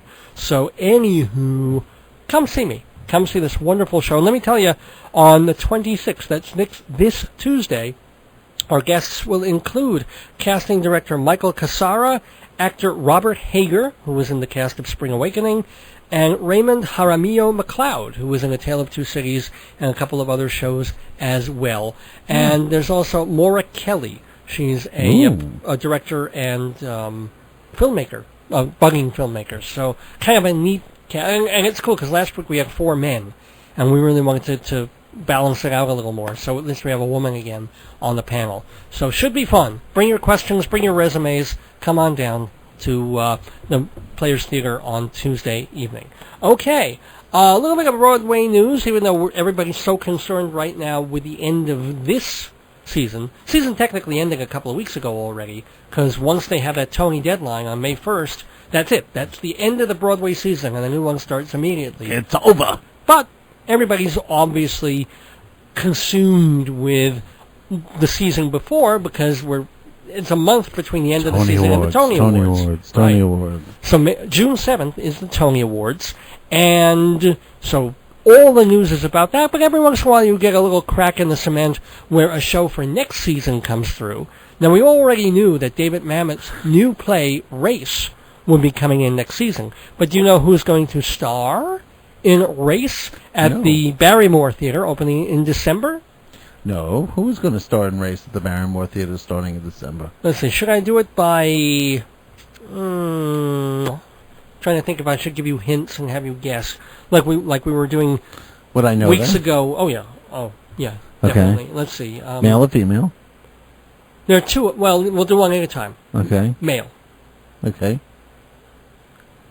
Well, you have to... Wait, you ask the questions. Has he done a Broadway play in the last 2 years? Broadway, no. Off-Broadway? Possibly. He's done a bit of off-Broadway, Is he not a lot. in a lot of more films or television? More television. Has he played sitcom or drama? Drama. William Peterson? No. Peterson's out in Chicago acting with Steppenwolf and Goodman, I guess, now, so, okay. Gary Sinise? No, he's busy with CSI New York. CSI New York, yeah. He's not someone who has a drama now. We're looking at when someone... was his drama? I would say already about 30 years ago. So the 60s? 70s. 30 years ago was 1972, believe it or not. No, that's wow. almost 40 years. Oh, my God. Can you imagine 1970 was 40 years ago next year? It's 38 years ago. Oh, God almighty. I never, in fact, a little sidebar here. I never got to mention this on the air, but I told you the awful revelation I had last week. I guess I didn't get to mention it on the air. When I looked in the newspaper, and I saw that it was someone's birthday, and I noticed that Martha Quinn of MTV, remember MTV? Well, yes. Well, you at one point had cable, so Martha Quinn was one of the darlings of that very first crop. She was a VJ. She was a VJ with a V. That's what I said. Oh, you said with a V? Yeah, as opposed to DJ with a, and she was the one all the nerd guys fell in love with because she was so adorable and stuff. Mm-hmm. And she's still adorable, but do you know what? What? Martha Quinn is 50 years old. How old would that make J.J. Johnson? 57 probably or something. No, he was ancient then. He was. Is he was still one or two of them died? He may be dead. I think he was the one who, yeah, he's zero old now. He passeth away. And Kurt Loder has to be about 90. Okay, but but the idea of Martha Quinn being 50 is so mind blowing. It's one thing for Mick Jagger to be like 60 something. That I can wrap my mind around. Okay, so this guy, this person who is pre-MTV as far as television fame. Huh. So we're looking at 1970s. And he was on the drama. Yes. But he's also done, maybe he's done a little bit of Broadway. He's done a bit of off-Broadway. Probably some regional theater, too. Is he... Do you need a hint? I have a sneaky hint for you. Okay, I'll take a sneaky hint. Even though Shakespeare had that thing about a rose by any other name, he's not done anything connected with Walmart. He's not... That's a very difficult clue. But you'll get it when you get it. I have no idea what that means. Give me another clue. Well, no, that was the only clue I had in my head at the sorry. moment. Let's see. So it's not the CEO of Walmart, huh?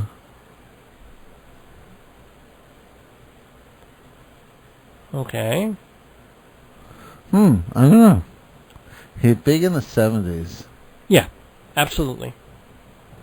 This is a person, by the way, that we're talking about who's going to be appearing in the new David Mamet play Race on Broadway in December at the Barrymore Theater. So Jeff is trying to guess one of the stars. I have no idea. Give me the male star.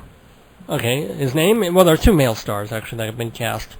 Richard John Boy Thomas. Oh, God. What? Was that so? I mean, you know, if you weren't so tired, I think you might have gone a little bit with the clues. No. You don't. Well, you know who he is. Yes, I do. Okay. Well, the other person is also a TV actor, a lot more recent. Also a movie actor. Okay. I'll give you. I'll make the clues a little more straightforward. Sex, Lies, and Videotape. Okay. And that William Shatner show about lawyers. Oh, Boston Legal? Yeah. Okay. Oh. Yes, Jeff? I don't know his name. He smokes a cigar with Shatner all the time on... Yeah.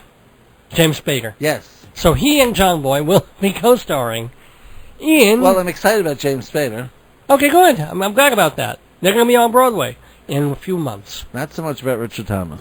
Right. So this is what happens when Dave's Gone By just kind of goes long, and then there's no show coming in after us. Then we can take all these little bits of Broadway information and just stretch them for about 10 minutes for no particular reason whatsoever. Are there any female members of this? There will be, but there's none. Although Mamet doesn't always load his plays with women, depending on the play. So, and when he does, they don't usually do very well. No. Well, the characters don't. The actors. They usually sleep with everybody. Well, yeah. Or in the case of Oleana, think that they're being asked to sleep with somebody. Now, there's another show that is coming to Broadway. This is brand new news. This was hoped for to come to Broadway from all the people who saw it off Broadway. It took a while to raise the dough, but apparently they've done it, and they are going to be bringing the musical Fela to Broadway. It ran in late summer 2008 at Off-Broadway's 37 Arts. It's a musical about the life and the music of Fela Anikulapo. I can't really pronounce the guy's name, but huge African music star. Also someone who became really a cause célèbre because of AIDS activism and becoming an AIDS victim. And I think he had to do with apartheid as well. So that'll be coming to Broadway's Eugene O'Neill Theater this fall, and they will have the same star who got such wonderful reviews off-Broadway, Sar Ngauja. Sorry if I'm mispronouncing that. Sorry, Sar. He'll star as the singer, activist, and AIDS victim in Fela, coming just a couple of months away. Well, we want to talk a little bit of Tony nominations, but let's do a commercial and we'll be right back with more of Inside Broadway. Performing Arts Insider, the Bible of Broadway, since, when was it, 1944, and we're so grateful that they're still around and that they're sponsoring Inside Broadway on Dave's Gone By. Here on this Memorial Day, it's 12:38 in the morning. Jeff and I are still very, very happy to be here. Reminder again to folks who might be waiting for the gospel programming, that's not going to be on tonight as far as we know. So Jeff and I are holding down the fort for a bit longer, continuing some Broadway information on Inside Broadway. We're just keeping the Chinese music from you. That's right. And so, I mean, however rambling we get, however tired we get, and whatever weird things we say, just think you could be hearing Chinese music instead. So, be thankful for small blessings at the very least. Anywho, although if you'd like to talk about Chinese music, you can give us a call. Is there any human being in the world who would like to talk about Chinese? Who wants to hear Chinese music rather than us? Well, actually, on this station... You might find a few people from Flushing, Queens. Please. Please, put on Flushing music. No, not Flushing music. This Broadway is clap. Oh, Jill O'Hara. No one want to hear this. We want to hear good music like, oh, go, da, da. I just love racist humor, don't you? Dave is so bad. You started it. You started it, and then you lay it on me. You always do this. Happy Memorial Day. Yeah, thank you. Or as the Chinese like to say, Happy Memorial Year. What? Memorial Day. I'm sorry, that's just terrible, isn't it? It would be Memorial. No, Memorial. No, Memorial. Yes, that's what I said the first time. I think. Or something of that nature. Something like that. But anywho, Tony nominations, 2009. Yeah, just reaching the bottom. This is what happens also after, like, midnight. We scrape the bottom of the barrel for humor. After midnight. We go, the Tony nominations hang out. It's terrible. So, any thoughts, initial thoughts on all the nominations and the Tonys coming up on June 7th? I thought they were crap. Why? I don't know. I didn't like them too much. I really didn't like the fact that they left out 9 to 5 as the best musical. I thought that was just to protect Billy Elliot, because 9 to 5 is the only real musical who would have a chance, and they didn't want to give it a spotlight in the on national television. I mean, I'm certainly not remotely the kind of fan you are of 9 to 5. I don't think it's that good. I think I enjoyed competent. I thought it was thoroughly enjoyable. So, would you have left out which Rock of Ages? Or, in other words, there were 4 musicals nominated. I would have left out Rock of Ages. Probably I would have too. Even though I think Rock of Ages is, even though it's totally not my thing, in some ways more different and inspired than 9 to 5, which is extremely workmanlike. There's something about Rock of Ages where it not only hits its demographic, but somebody was up there with a real concept that they took to full fruition. Okay. So, I don't know, I kind of disagree with, even though I'm not a big fan of either piece. And 9 to 5 did get a nod for Best Original Score. So it wasn't completely left out. I mean, Dolly Parton will probably show up for that one. And it got some acting things too. Allison Janney is nominated for Best Performance by a Leading Actress. And did it get any design? I think it got some design stuff. I think it got Supporting Actor, too. Featured actress in a musical... actor in a musical, Mark Kudish. So he's up there for it. Fantastic, yeah. Although, the 3 ladies, how Allison Janney was good, but was she that much better? Was she better than her 2 co-stars? Not so sure. So, I don't know. I guess there was a lot of competition, so there wasn't room for certain things. Sure, the three Billy Elliots get nominated for a Tony, but only one of the ladies from 9 to 5. Well, there you go. Well, that's horse racing. I mean, it's like saying, well, why didn't the 2 guys from Hair? Why didn't more of the cast of Hair get recognized? You have Gavin Creel, but none of the other Hair people. I know. Or Will Swenson actually got a nod too. I'm just saying, there's a certain point where you've got to leave some people out, or else you end up nominating everybody who's very good. And if you go through all the shows, whether you love the shows or not, you have to admit that the vast majority of actors and actresses in Broadway shows are very, very good. Yes. I mean, what can they do with God of Carnage for... I know it's, of course, nominated. It's probably going to win Best Everyone Play. who's responsible for it is up for an award. Yeah, right. The director, the whole cast. Is the whole cast? See, the Drama Desk, or it was either the Drama Desk or the Outer Critics Circle avoided that by giving them an ensemble nod. And that way they could free up those slots for other people. Because really what was beautiful about God of Carnage, I don't think it's that great a play. But the acting is sensational by all 4 people, and it's a major ensemble. Yes. Same thing with the Norman Conquests, where... How do you there. What do you mean? Don't think it's a great acting job. You saw the Norman Conquest? Yes, I did. 1 episode, 2 episodes, 3? 1. Okay, let's get to it. I wanted to talk about the Norman Conquest, which I loved. Which I would go back and sit through all 7.5 hours if I could tomorrow. Well, they don't do all 3 in a day, except on Saturdays, but I would do it totally again. Why were you not impressed with the Norman Conquests? I saw the original back in the 70s, and I thought it was a very pedantic play. I don't think it's...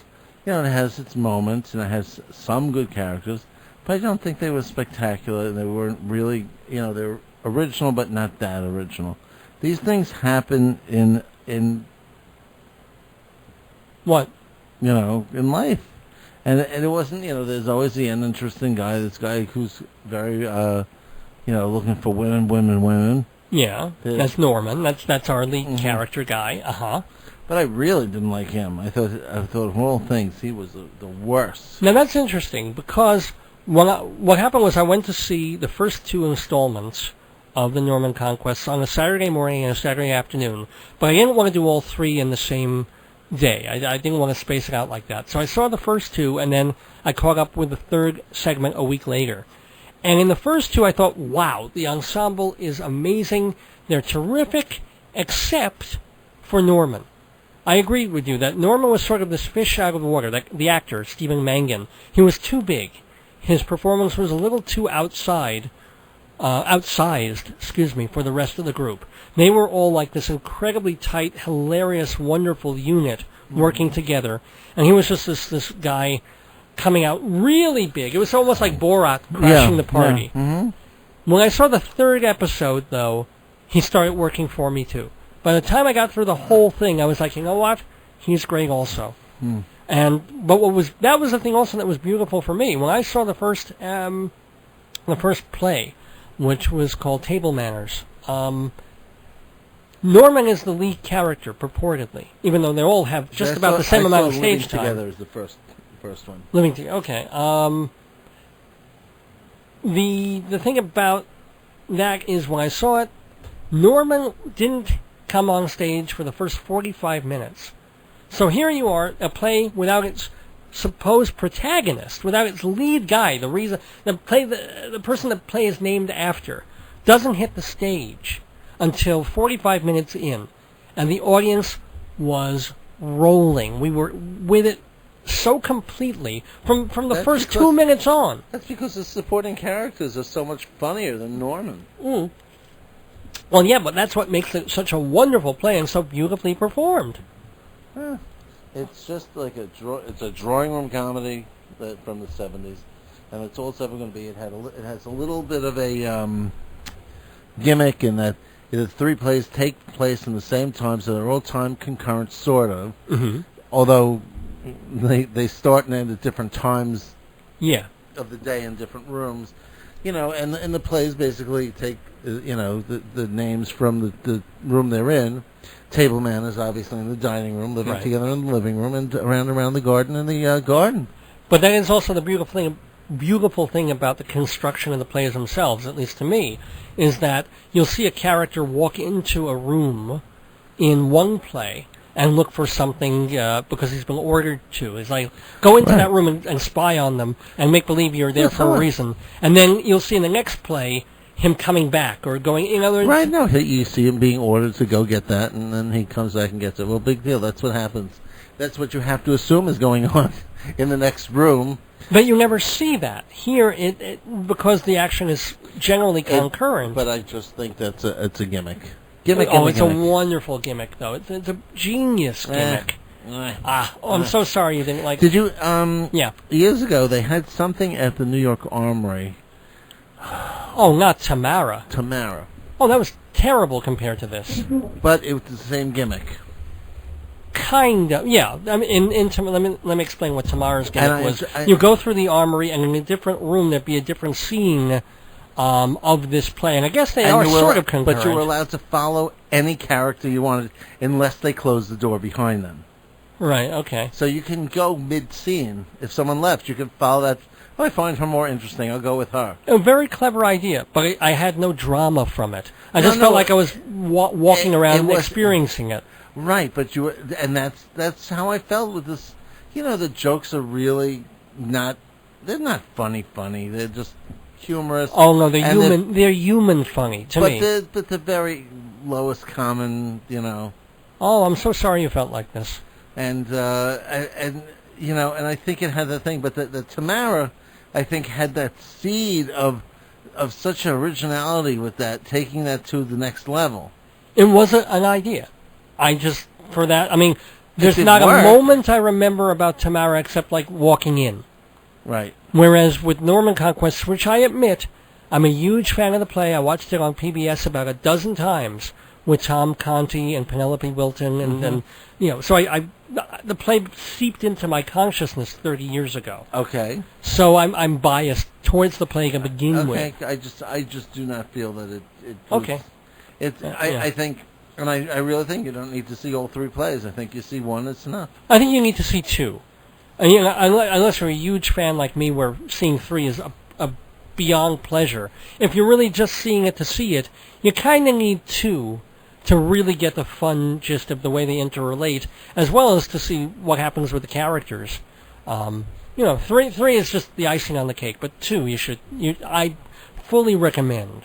Okay. Hugely strongly, the Norman Conquest. I understand that, but I just don't think it's as strong. Yeah. I think there's been far better Alan Ayckbourn stuff out there. Like what? For me, that's the pinnacle of Ayckbourn's work. He wrote something called Bedroom Farce, which I thought was pretty good. But I've never seen Bedroom Farce done, I don't think. And I've seen Absurd Person Singular, and I've seen a bunch of his plays. Communicating Doors is good, but not as good. And Absurd Person is very good, too. Okay, they're good, but they're not this. No. This is spectacular, in my opinion. All right. But if you're not going to go for that, what would you say is the best revival of a play this year? Is it Joe Turner's Come and Gone, Mary Stuart, The Norman or Waiting for Godot? Pardon me. I would probably say Mary Stuart. Did you see it? Mm-hmm. And? It's too... see, I'm not sure it's the best production. See, that's the only thing about the production. It's two magnificent performances. Two really powerhouse performances. Well, it has to be. It's about those two women. Right. Yeah. So I'm not sure if it's the production of the play. I honestly cannot believe they left out Equus in that, which I thought was an excellent revival. No, it was a terrific performance by Daniel Radcliffe, the young kid from Harry Potter. He was marvelous, but I don't think the revival was good at all. I didn't like Richard Griffiths. I thought the staging was bland. I think Richard Griffiths, kind of hurt the whole thing. Yeah, and so did the woman from Law and Order. She was terrible as the mother, who she was just shrieking or whatever she was doing. I don't know. See, I thought the direction was rather good. I did like the use of the horses. I liked... that Lorenzo Pisoni character?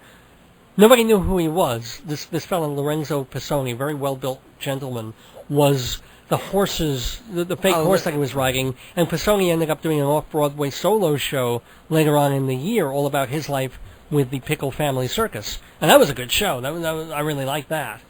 Well, I just thought... We're getting really obscure here. I understand, ladies and gentlemen, at, 8 minutes to 1 in the morning, but that's what we do on Dave's Gone By. We're talking about the Pickle Family Circus. Yeah.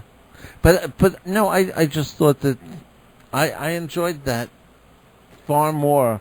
Mary Stuart, great performances. I'm not sure if it was a great play, because there were times when Little Jeff was a little bored. Well, it's Schiller. Well, what I love about the piece, and when I read Mary Stuart years ago, was, first of all, I had assumed that most Mary Stuarts would be 4 hours long. I remember seeing it at Cocteau Rep with, 2 intermissions, and it was about 4 hours. Mm-hmm. And I didn't mind, because the piece has such strong personalities and such a strong conflict at its center, that if you have that, you can spin an HBO miniseries out of that, you can spin a long play out of that, it's okay. Right. And that's exactly what Schiller does. So if you cast the 2 lead roles right, you're home free. Right. Whether it's at Cocteau Rep or whether... So that's what I'm saying. I mean, that's where I say, that's the best revival. But if you're just talking about the performances, because I didn't think there was anything brilliant about the staging. No, not really. And then what was with the costumes on that? Why were the men dressed in 1990, 2000 era suits and ties, and the women looked like they were from the Crucible? What the hell was that about? Budget. It's all about budget. Well, that's not an excuse. I'm only kidding. I mean, did you make sense of that? No. It's an aesthetic. It's a decision. There's no question. That's a conscious decision. I mean, it was a terrible one. This kind of modernizing, but half-assed modernizing. I've got no clue on that at all. So I have my problems with the Mary Stuart revival. Okay. And Joe Turner was a really good revival of a play that I don't think is as great as people seem to think it is. Yeah, isn't that weird? I was not a big fan of that play. When it first came out, still not a big fan of that play. But I just also, like, and Godot, forget it. If I never see that play again, I'll be Did happy. you see This Waiting for Godot? No, I didn't see it. This was one of the better ones. One of the best ones, absolutely. I mean, Nathan Lane, Bill Irwin, hello. How bad could it be? It isn't bad at all. It's quite good. But it's waiting for Godot. And I heard John Goodman is kind of awful. He's not awful. The problem for me, this is what really kills it. Not kills it, but Goodman is quite good, but he's not the physical farceur, and he's not the laugh-getter that Nathan Lane is, certainly. And he's not the physical comedian that Bill Irwin is. Mm-hmm. And he's got the big scene with Lucky, his manservant, in the first act. Mm-hmm. And so Goodman is very, very good in the role. The problem is the scene goes on forever, and it's not that funny, and it's not that interesting. So the first act is rolling along, and you get about 45 minutes into it, and then John Goodman enters, and he's huge. Goodman has shaved his head, and has to have put on at least 50 pounds since his heaviest weight on television. Right. He is rotund and orotund, whatever that means. So he's a visual presence, if nothing else, and he's John Goodman. This is the man from Big Lebowski. He knows what he's doing. Uh-huh. But within a few minutes, you're like, okay, this is cool, and it just doesn't stop. So by the time that scene is over, I was seriously ready for intermission and not thrilled about coming back for Act 2.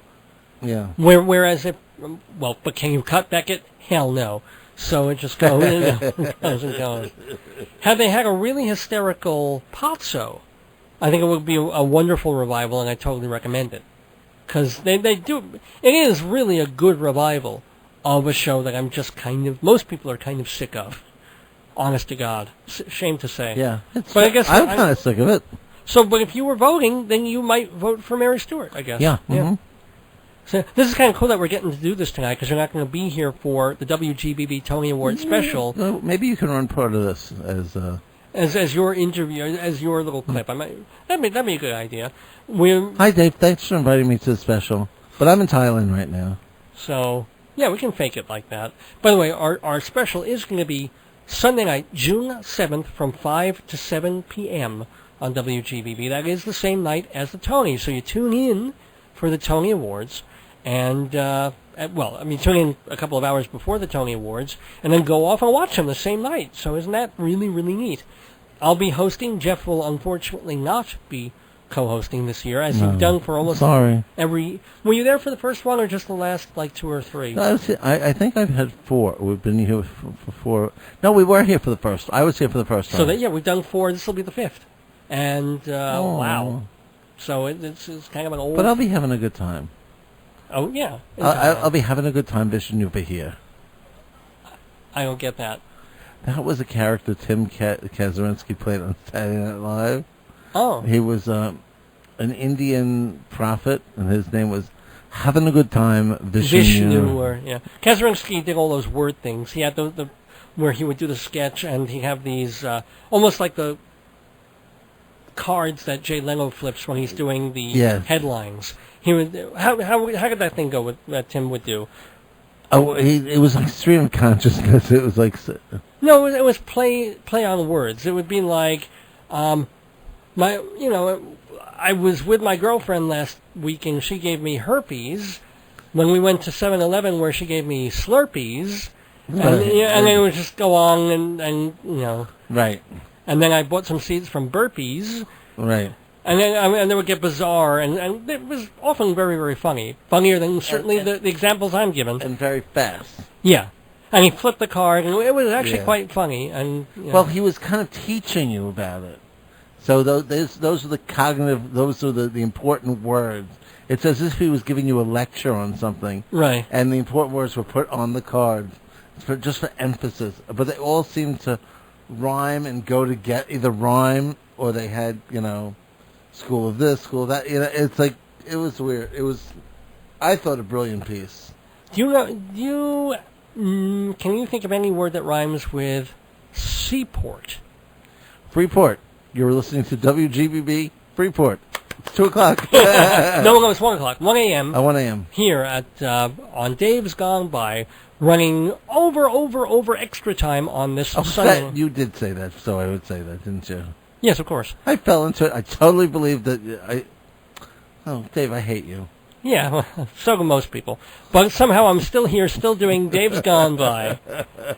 Sorry to the folks who expect normally gospel music on the radio station at this time. It's a holiday weekend, so gospel's not here. So Jeff and I are holding down the fort for a little while longer, while we're doing Inside Broadway, talking about the Tony nominations on Dave's Gone By. Yay! Let's get to a couple of other things.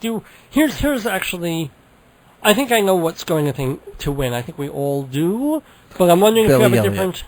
well, that's, yes, obviously Billy Elliot's going to beat out Next to Normal, Shrek, and Title of Show for Best... Oh, no, excuse me, that's Best Book. Best Musical, Elliot, Next to Normal, Rock of Ages, and Shrek. But for Best Revival... And by the way, don't you think Title of Show should have been nominated for Best Musical in that group, too? Over Rock of Ages. Absolutely. Sure. Yeah. Over Shrek. Yeah, I think they're about the same level. Probably a little better than Shrek, but its ambitions were so modest that it's not necessarily fair to, But Shrek is all visual, Great visuals. Yeah. Clever book to an extent. Let me tell you, Christopher Seibert, if you can do a whole show on your knees, God bless you. And I'm sorry I did not get to see that show, that Broadway musical that opened and closed within like 3 days, because there are people who think that was a real cult show that did not get a chance because the Times just slammed it. What was... Do you remember the name of it? The place of... It was my something? Or Story of My Life? Story of My Life. Very good, Jeff Goodman. But did you see it? No. Because there are people who are really upset. That's the Story of My Life. I was supposed to see it like 3 days after it opened, but of course 3 days after it opened it was already gone. So I'm hoping they are doing, I think, a CD of it. So I'm happy about that. But it's not like we're gonna, it doesn't have it wasn't nominated for anything. But I get this feeling that it's one of those shows that I might have loved, and yet nobody else did. And I'd be like, no, really, the best musical of the year. As much as I like Billy Elliot a lot, it would have been this thing. So what's the one that you were concerned? I was going to talk about the best revival of a musical. That's something of a real legitimate... That is a dog race. Yeah. I don't think... No, I think the winner's going to be pretty obvious. But it's a very good category this year. You've got... Well, Guys and Dolls, that's kind of the trailing behind. That isn't really a wonderful revival. Pal Joey. Pal Joey was good. Guys and Dolls was okay. Pal Joey was actually good and underrated. I'm glad it got the nod. But Martha Plimpton and Pal Joey was terrific. Stockard Channing had a great number. The story was well told.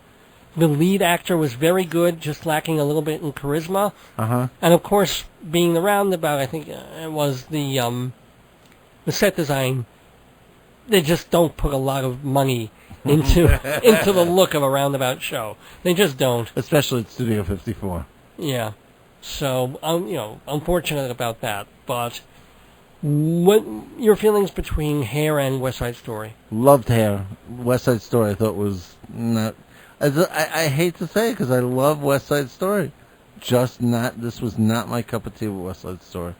I think that I think to change, to make it in Spanish was ridiculous. I think, it's fun. Everyone knows what they're singing because the songs, but although a boy like that... Un hombre como así, matar su hermano, which is what... I agree with you on the Spanish thing. First of all, people have made such a big deal about it. There are only 2 songs in Spanish. And a lot of dialogue. A bit of dialogue. Not a lot. Which is probably the reason that it's such a half-assed idea on some level, because if you're going to make the Spanish actor speak in Spanish, then do the whole thing, all of what they say in Spanish. Exactly. And for us Anglos, run super titles so they can speak in Spanish. Titles. And we'll read it. And so we'll get what they're saying, we'll get the authenticity of it, but don't say some of their stuff is going to be in Spanish, and because that's no more authentic than speaking English in a Spanish accent. Exactly my point. So, and I agree with you that they should not have done the entire 2 songs, I Feel Pretty and A Boy Like That, in Spanish either. They could have done a verse of each in Spanish would have been nice, but not the whole song, even though you can get certainly the gist of what's going on. Well, then they should have done a verse of everything. Well, every Spanish song. Even stuff like, well, although they don't sing in the Rumble, I would have loved to have seen, where they, when they sing, and they're rumbling, the Jets doing in English, the Sharks doing in Spanish. Okay, that's any verbiage maybe. But think of it this way: you know what? If all the Spanish characters sang only in Spanish, that would mean America would have had to have done Spanish. That would have been ruinous. I mean, then why do any greatest lyrics? Yeah. I know. But everybody's, even we're over-concentrating on this one aspect of this revival of West Side Story. Otherwise, it's not that. I mean, it was an excellent revival, but otherwise, there's nothing different from this revival. Nothing particularly special, except Josefina Scarra. What is her name? Forgive me for mangling that name, but the leading actress, Josefina Scaglione, who was playing the Juliet character, Maria. Excellent. But again, what's different about having an excellent Maria? Good point. Good, and actually, Tony was real good too, but she was just kind of special. This is West Side Story. The best actors in the world, or best musical comedy actors in the world, want to do West Side Story. It is a classic. It is like the king of Broadway musicals. But you know what? The best actors and dancers, whatever, want to do it. So how come the ensemble did not blow me away? There were a lot of the actors, especially the white Irish kids. It's not a great revival. That's it. That's the thing. Because I was a little disappointed by the dance, by the choreography, by the kids who were playing the Jets. Not so much the Sharks. They were pretty neat. But it was kind of like, of all things, you figure if you're starting a revival and you wrote the show, like Arthur Lawrence did, that's the place you would start. Well, you would start with Tony and Maria, of course, which he did. But the next step is getting fantastic singer-actor dance, the triple threats. And what he had was people who could dance pretty well, could not sing necessarily, and weren't wonderful actors. Exactly. So I was shocked at that. And also I didn't like the set. Once again, he scrimped, as he did on Gypsy, when he did it. He did that wonderful Gypsy revival a year ago, where there it was simple. You cast 3 amazing actors in the lead roles, and you're all set. Right. And he did. I mean, you couldn't have cast that better if he tried. Then the chorus sucked. In Gypsy, they were fine. Gypsy worked. But you looked at the sets through the whole thing, and you were like, ugh. It was rickety-tickety. Oh, yeah. Here, again. Especially that lamb. Oh, the fake lamb. That was awful. But, these are little persnickety things of a revival that I loved. This, for West Side Story, I swear to God, you've got... How hard is it on Broadway, where the back of every Broadway theater, if you don't put up flats and scenery, looks like a fire escape in New York. And he screws it up, and he puts fake cardboard-looking fire escapes in New York. Why? Why would you do that? Especially since you're trying to be more realistic and less fairy tale. Right. So, all right, so not my favorite. So Hair definitely, and Hair works for me especially because I've seen, as I was telling Jill O'Hara about an hour or so ago, Hair I've seen a few times and it never worked. Well, it finally works because they wrote a book and made, I don't know, the only word I know is to say a period piece out of it. They made it more about a time than the event that it was. When it was performed in its time, it was an event. Yeah. It was. No, but I saw it out of its time. I didn't see it back in the 90s. I know, but that's what I'm saying. In the 60s, it was an event. Mm-hmm. When you bring the exact same thing out of the 60s, it's an event out of time. Yeah. So what you had to do is you had to put it back in its time, and you had to do what the director, I forgot her name, Diane Paulus did, which is basically rewrite the book, and change the order of the songs to make the story clear. Yeah, and it's interesting in the first 20 minutes of the musical. I was worried because I was like, is this going to be song after song? It's a concert. Is this going to be, the songs are wonderful, and then the story kicks in. Right, they break that fourth wall and they tell you the story. Yeah. Remember when this, remember when that? And it's like... And then you start getting the story of Claude with his father and his mother, and should he go this way, should he go that? He meets the tribe, and he's part of them, but he's still not in them. And you meet Berger. Right. And Berger's, Actually, I think you meet Berger first. Berger welcomes everybody. He messes with the crowd a little bit. But that's the thing. The story doesn't start until Claude shows up. That's when it starts to happen. And the beautiful part, and the brilliant part of it involving Claude, when it really kicks in, is instead of the end of the first act just being freak out, be in, do drugs, be in, freak out, get high. What's happening is they're burning their draft cards.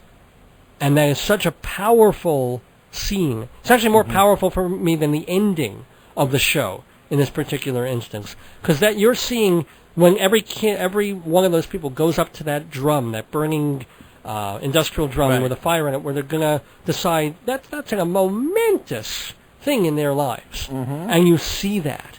And you see they're crying, they're upset, they're hugging, they're joyous. Every person on that stage finds that moment for them. Now they're defining the event. Yeah. Whereas the event was not defined except by the time. Yeah. No, I totally agree. But it's not just the event, it's the people in the event as well. Yeah. It isn't just their types. These are people now. These are young people with a horrible choice to make. Do they leave the country that gave them birth?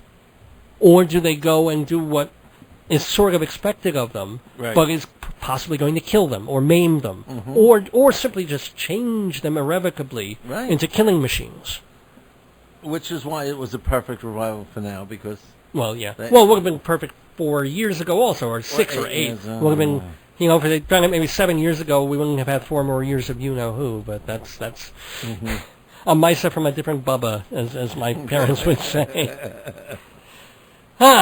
Tony Awards coming June 7th, Sunday night. And remember, the WGBB Tony special with me, 5 to 7 p.m. that same night here on AM 1240 WGBB. Okay. Can I ask you about another? If you want to do one more. This is one category that is going to be, I think, amazing, is leading actress. Because... In a play or musical? In a play. Okay. Because God of Carnage has 2, and they kind of are both great performances. And they'll counteract each other. And so does Mary Stewart. But Jane Fonda in 33 Variations... She's the wild card. She was good. And people are like, oh my God, Jane Fonda's back. Yeah, but also... And she played someone with cancer. And she's closing. Right. Or closed already. She will closed, I think, this weekend. Okay. So, my guess is Hope Davis will get it because she vomits. Not that the scene made me riotously laugh, because I think there have been much funnier vomiting scenes in Monty Python and Family Guy, but I think between Marcia Gay Harden and Hope Davis gets somewhat of the bigger laughs, and they'll think she's more brave because she pukes on stage. But you don't think Janet McTeer, who gave that phenomenal performance... Had she not won for A Doll's House, she would be, I think, a shoo-in. Maybe you're right. Maybe that does. In fact, there was all this buzz about the Drama Desk Awards, where I was earlier this week. That how could they nominate? And I think it was the Outer Critics Circle too. Maybe they nominated Janet McTeer, and she won the Drama Desk, and they didn't even nominate Harriet Walker, her co-star. Right. So at least here they both got nods. You think McTeer will take it? I'm hoping. I think she gave the best performance. It's a rousing performance, yeah. But I don't think that necessarily will get it, because it may not be the most popular performance because of that part of the show, the fact that the play goes on and on and on and on. Actually, they bring it in under 3 hours. It seems like it goes on and on. No. Now you're thinking of Desire Under the Elms. I love Desire Under the Elms. Loved it? Let me tell you, which brings me to another bone of contention. Oh, more bones of contention. Oh, I am so pissed about Desire Under the Elms. I thought that was a brilliant production. They didn't give it a direction nod. For God's sakes, that was brilliantly direction, and the direction is purely out of that set design. Yeah. How could I don't care how bad that they could have been doing crap. That set design was amazing. It was interesting, I have to say, as visually audacious as it was. I know I'm gonna get hit. First, to explain the set design, you see the sky and all these enormous rocks. Right. Being held by ropes on this rock farm. Right. And then also a rocky kind of terrain as well. But the rocks it's a visual metaphor. The rocks are suspended. Right. Literally across the stage behind a scrim. The rocks looked like fake. They didn't look heavy. I know that's terrible of me to say. They just didn't feel like real heavy rocks. No. They felt like floating set rocks. Oh, no. I felt that. But the whole idea of that house being lifted up and down, they actually use the house at some points for exits and entrances. Yeah, but that seemed pointless to me. I don't know why they bothered to do that. That house was wonderful. And the fact that most of the scenes were acted underneath that house, that was the precariousness of that situation. And it was always creaking. They had creaking noises in there, and that was unbelievable. Yeah, that's fair. The whole metaphor of the precariousness of their situation, of their house literally being suspended, because the whole thing was clearing the rocks on this farm. Yeah, that's true. And that's why the rocks are hanging. And the house is hanging because everything is so precarious. Okay. And all right. So it obviously moved you in a certain way. And the house coming up and down, I mean, my God. Well, actually, I don't know. I remember seeing about 10 or 15 years ago already, there was a production off-Broadway of Tony Kushner's adaptation of the Dybbuk. I wonder if it's the same set designer. But not only did the house rise, they turned the damn thing upside down when they went towards the underworld. That, I guess maybe because I saw them do that this was not quite so special to me. This was phenomenal, and I thought the acting in that was phenomenal. Ironically... Well, Carla Gugino, Pablo Schreiber, and Charles was phenomenal. Brian Dennehy. Excuse me. I thought it was good. He had one problem that Stephen Mangan had in the Norman Conquests. And I said, if you had Pablo Schreiber standing on that rock farm, talking, declaiming, proclaiming, he spits so much that he would irrigate that whole farm in about a month. Forget the rocks. Wheat would grow. Well, he didn't spit as much. Palm trees would grow from his spit that came out of him while he was... I didn't see that much spit in my performance. So my gosh. Maybe he was just having he had a bit too much to drink. Because it happened with Stephen Mangan early in Norman Conquest to the point where I couldn't watch him. I had to look at another character. Because every time, especially when the actor was turned to the side, and then you would see fountains of spit come out of both of these actors, and it's really distracting. It shouldn't be. Maybe I should be used to it by now, but some actors just are expectorant, and I feel bad for the first row. That's why the seats are cheaper there. Yeah, I guess I thought Desire on the Elms was such a good. Okay, I mean, the thing with me, people said that Desire Under the Elms should have been longer. There were things cut. As I remember reading the play, it felt like a one act, and I felt that they dragged it out from what on Broadway. I learned. That they changed a lot of stuff from it. The very end does not end that way. The very end has a scene with the sheriff coming down and the neighbors. There's a couple of things, like the whole party scene is on stage in the original.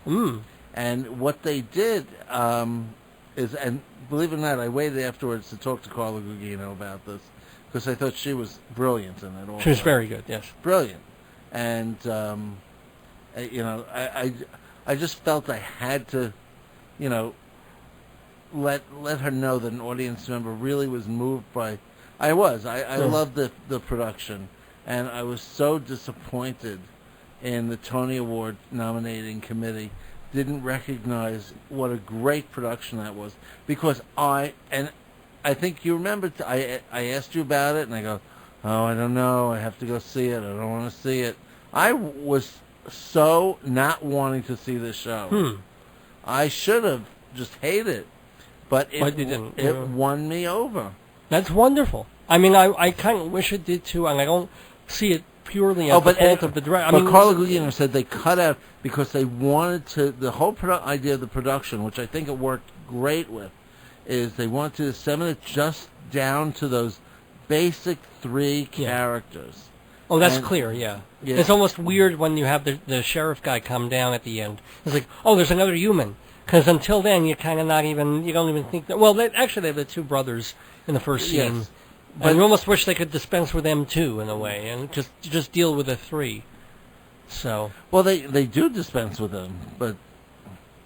Oh, yeah, no, but I mean, dispense with them completely. Oh, no, I thought they needed the brothers because they needed to set up everything. The brothers set up everything, and the whole thing about him buying off the brothers with all the money he had. I mean, people don't even remember that, like, Long Day's Journey into Night has a maid in it, or that not Morning Becomes Electra. What's that other beautiful play about Josie Hogan and Jim Tyrone? Oh, beautiful, beautiful play. They just did it like 2 years ago with Kevin Spacey being terrible in it, and you know the play I mean. And people don't remember they have that comic relief guy who comes in and wants to buy them, and they drive him off. It's actually a funny scene. Yes. But people don't even think of that. They forget everything except Josie Hogan, the father, and Jim Tyrone. Right. If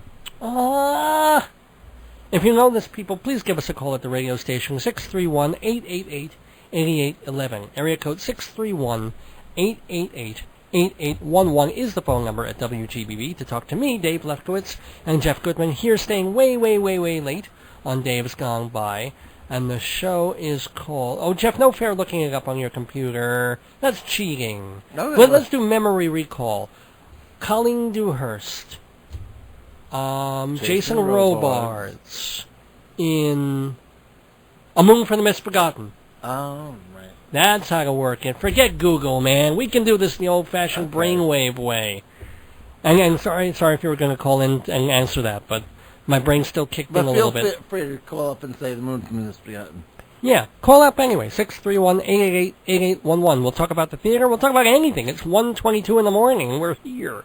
So why not share the moment with us? Go back to this now. Yeah. Now, best set design of a play. Mm-hmm. I mean, and I just can't believe they didn't even put this in. Exit the King, does it have a set design? I think it has a curtain, doesn't it? Yeah. And a door or something. Waiting for Godot, much of a set? Actually, Waiting for Godot is a very significant set design, yes. Okay. Because, they changed Beckett's basic layout, and Beckett would not let anything be changed during his lifetime. So they said, okay, yes, it's going to be a tree, it's going to be...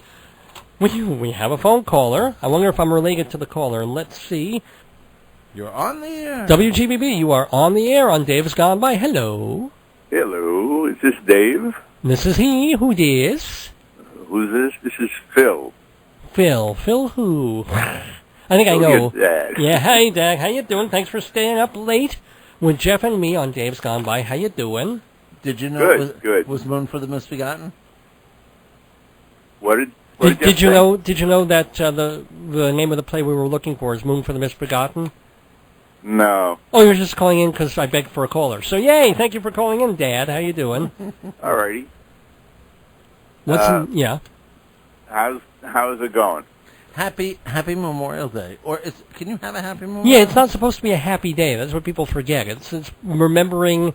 Yeah, veterans that's right. is for living and dead soldiers. Commemorating the war ones dead. we lost. Yeah. So it's like. And are you a war veteran? No, Dad's a veteran. Non-war veteran. What do they call that? A peacetime. Peacetime. Yeah. What? But what is that called? You're a veteran, aren't you? You were in the Air Force, yeah. Air Force, right? But you're not a veteran of a war. You're. No. Okay, you kept cool. America free in peacetime. Yeah. Nice going. Pre-Vietnam, post-Korea. I got to tell you, I'll never forget when I was marching on Fifth Avenue in New York. Mm-hmm. When the crowd reacted, it really had an effect. I mean, they cheered our contingent, and it was very nice. Wait, what you were? What do you mean? Why were you marching down Fifth Avenue? The Memorial Day Parade. Oh, that's nice. Yeah. Did you do that while you were in the service, or years later? When did you do that? No, this was early in my career in the Air Force. Oh, wow. Have you since taken Dave to the Memorial Day Parade? Locally. I'm sorry? Have you since taken Dave and participated in the Memorial Day Parade? I can't hear you. Have you taken Dave to the Memorial Day Parade since? No.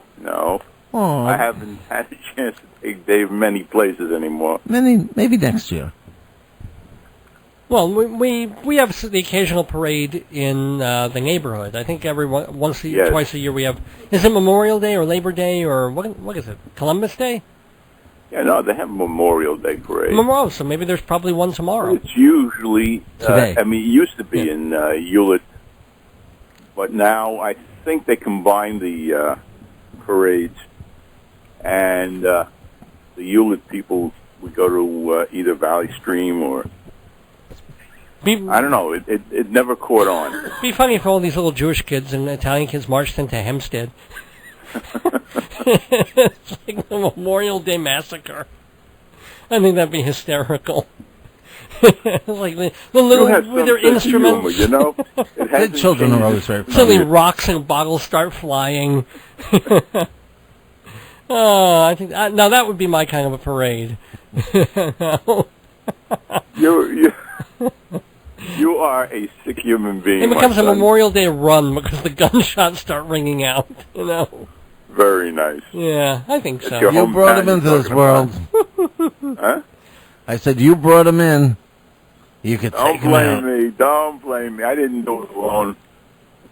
His mother has to share the credit. That's true. You're half the DNA, babe. Well, yeah, I guess I had something to do with it. So, Dad, did you have a good... Yeah. Well, the weekend's not quite over, if you're counting the holiday. So, have you had a good one? Oh, yeah, very, very nice. Terry dropped in on us. And Terry, your family friend, right. And Get my gifts?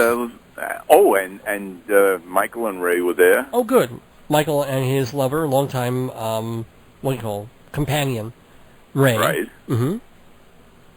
And Aunt Bonnie stopped by. Okay. You know, she was with them. How is Aunt Bonnie these days? What's she been up to? What's she been up to? Yeah. She never writes to me. Staying out of mischief. Well, that's good.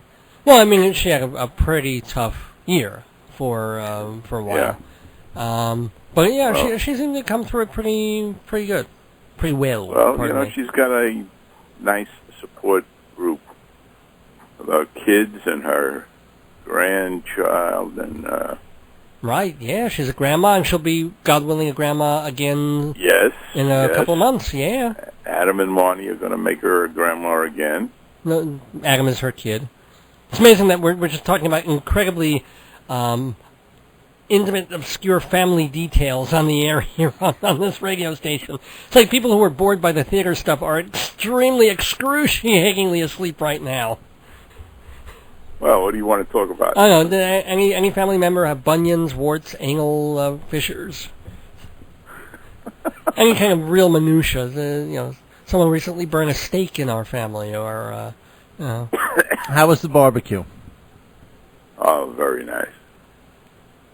I always enjoy that. What barbecue? When was her barbecue?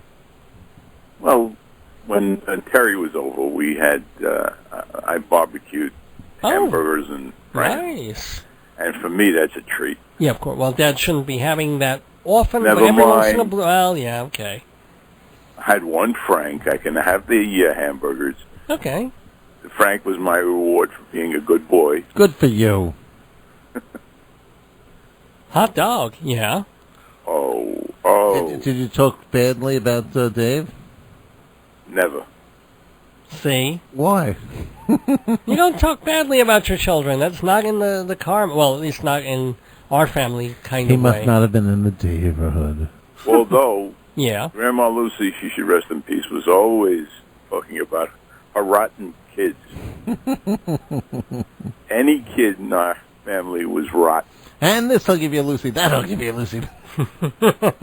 Yeah, she was a little bit said like it with- Frumacera, a little bit, yeah. She said it with love, you know. Oh, yeah. Oh, absolutely. But I guess she came from a place where that's giving it a Canina horror. yeah, or the bad eye. If you say Evil something like eye. that, something wrong is going to happen. So you say the Right. bad thing instead. If you say something good about the ones you love, the devil hears it and gets even. Now, Whatever I that used to think, until I went to California a couple of weeks ago, I used to think that the whole nature of break a leg, in acting terms, came from that idea. That you tell someone, break that's a right. leg because something bad is going to, you tell something, let something rotten happen, and Meaning therefore... go out Yeah, and have a good show. right. And, say but break a leg. instead of saying good luck, Well, which you can't say good luck. Well, but the thing Yeah, is that has nothing That's to a do... Jinx phrase in the theater. Right. That has nothing to do, apparently, with really where break a leg came But your from. father and I never wrong. What?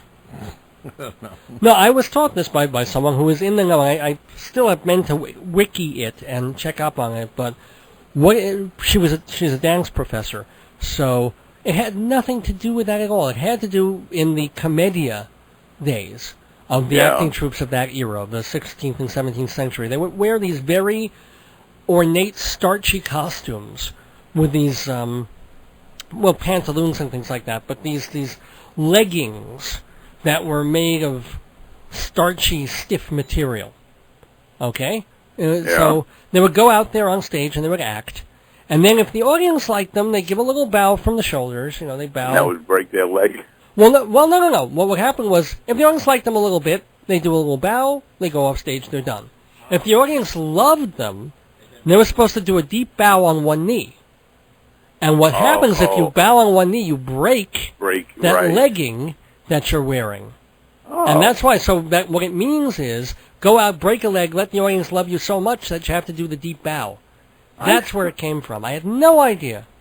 Oh, that makes sense. Isn't that fascinating? Yeah. Yes. I Your love it. son is so full of these morsels of wisdom. Isn't Well, I it wasn't amazing? until I learned it, 3 weeks ago. So, That reason. yeah, well, it was one of the things that I learned when I was in Cal.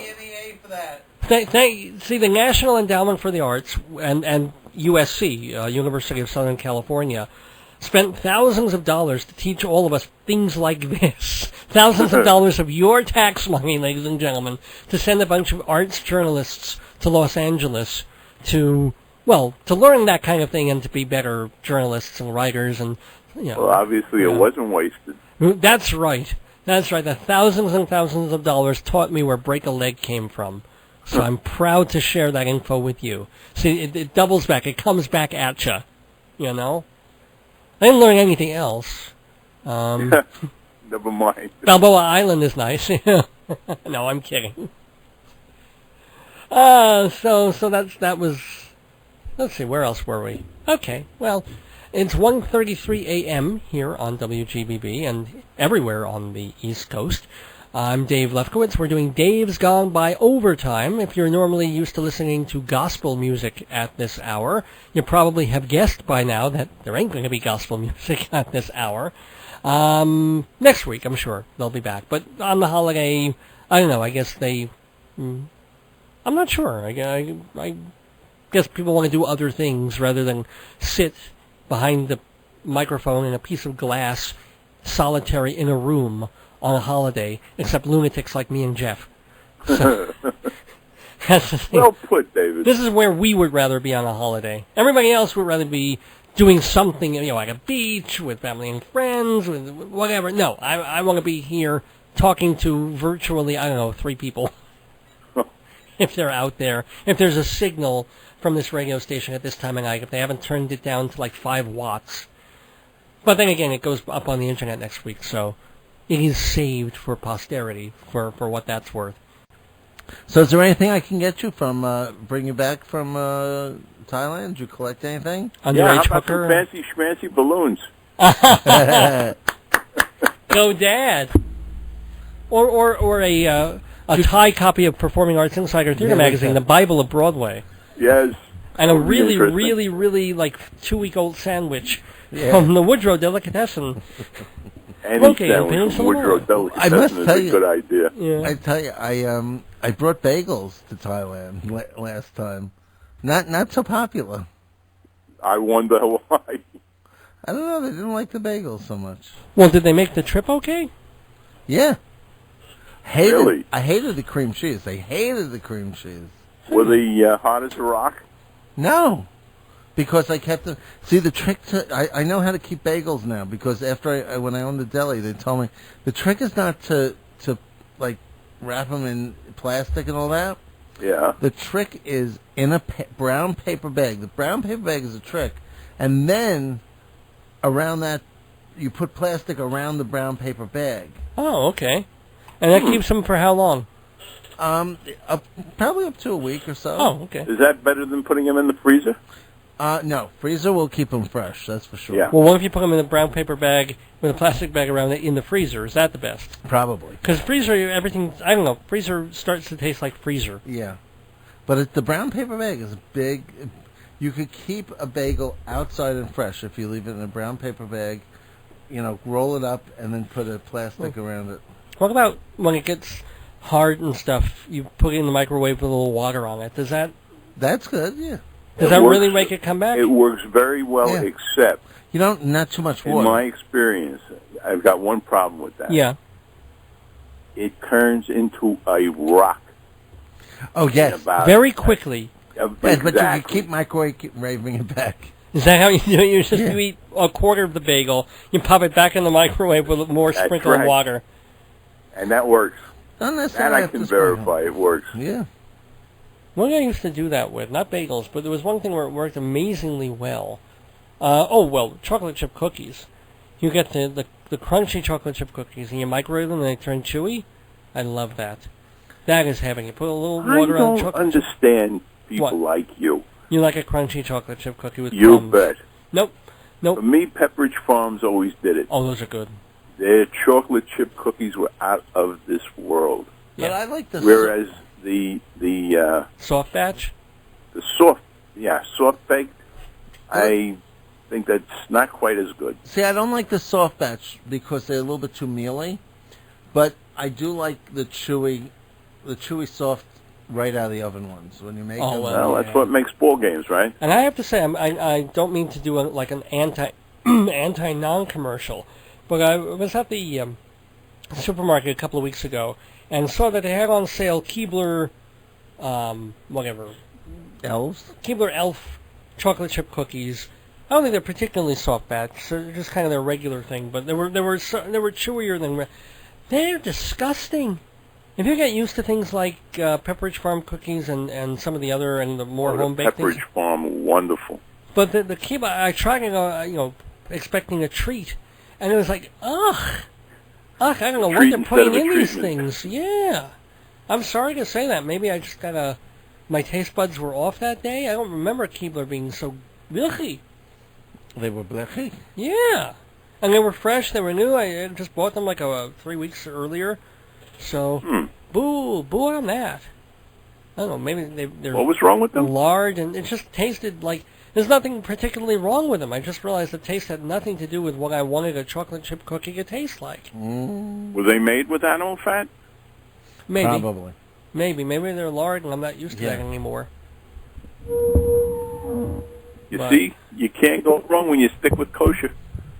Oh, you can go very wrong sometimes, or you stick with kosher. But in this particular case, I mean, See, if you stuck to the cookies that you can get at the Woodrow, they don't serve cookies at the Woodrow. I wish they Yeah, would, but- but they have good cake. The Woodrow has Don't be delicious technical. dessert cake, actually. Nice I was 7-layer trying cake. to stick a commercial in there for you. I know, I realize that. That's why I'm trying to say that the Woodrow has wonderful cakes. Well, you know how you can make things even better that you like? How? You could copy them at Hewlett Minuteman Press. That's right. You take one cookie, Well, you that's put it on the great Xerox idea. machine, and you can make And as you many get 10% off. Right. So if you're paying for 10 cookies, they'll give you one cookie back. Well, or one cookie's worth of price back. Something But you like can that. copy it 11 times, too. Yeah, so you can still have your 10 cookies and eat them too. and then make more cookies. You just I often thought that you don't have all your cookies. Well, I make people toss their cookies. Is what I Hope normally Davis tosses her cookies. do. So let's see. We did that. We did fantasy schmantasy. So wait, do you want anything from Thailand? Can you bring me back one of those dancers? No. Oh, one simple request. Yeah. Did I ask this? What is the request? What's the request? Dad. I will take a dancer and say Phil Lefkowitz was here. No, what is your request, Dad? Bring me back one of those. Oh, one of those.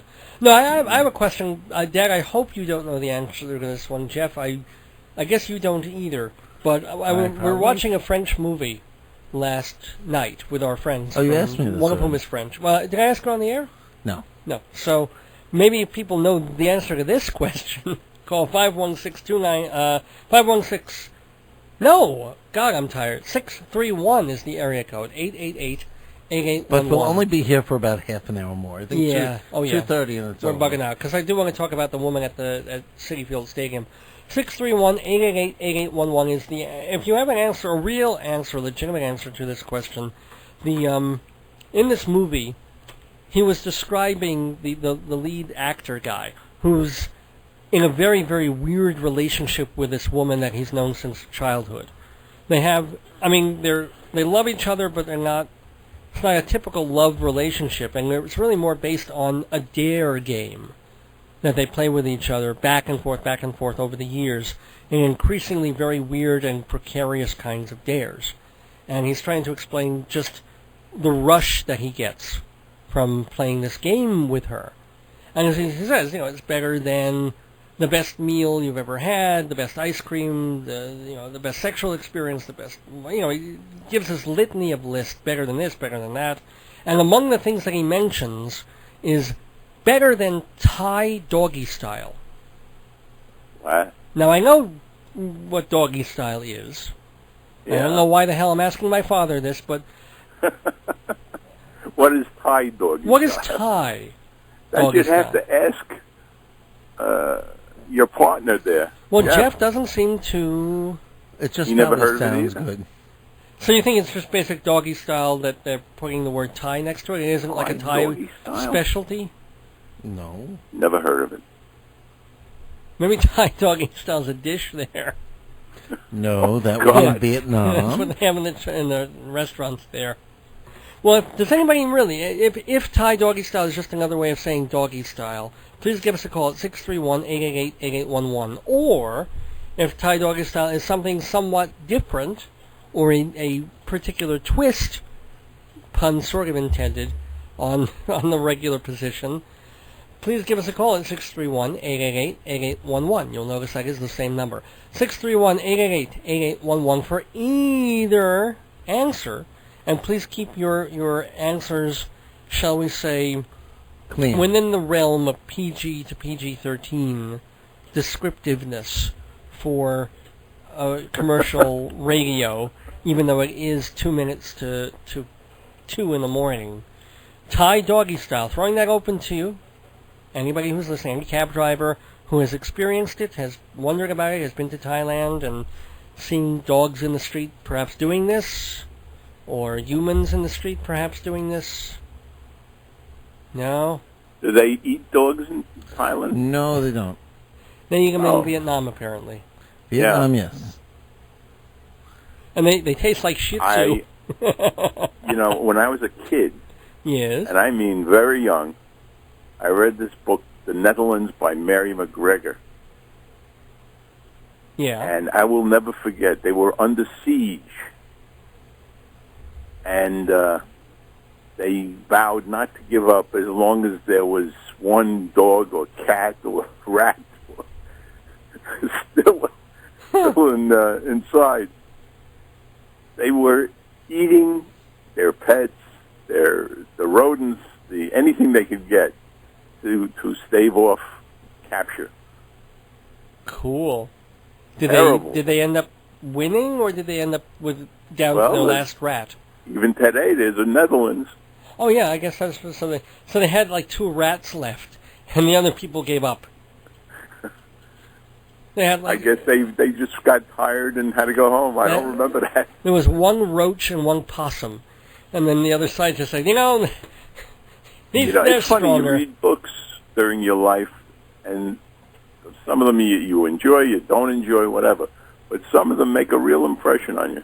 Mary McGregor, what was the name of the book? The Netherlands. That's the second book I've been recommended to read today. So there's that, and I've got to read that book Jill O'Hara mentioned by that fellow Redfield about theater. I gotta check that out.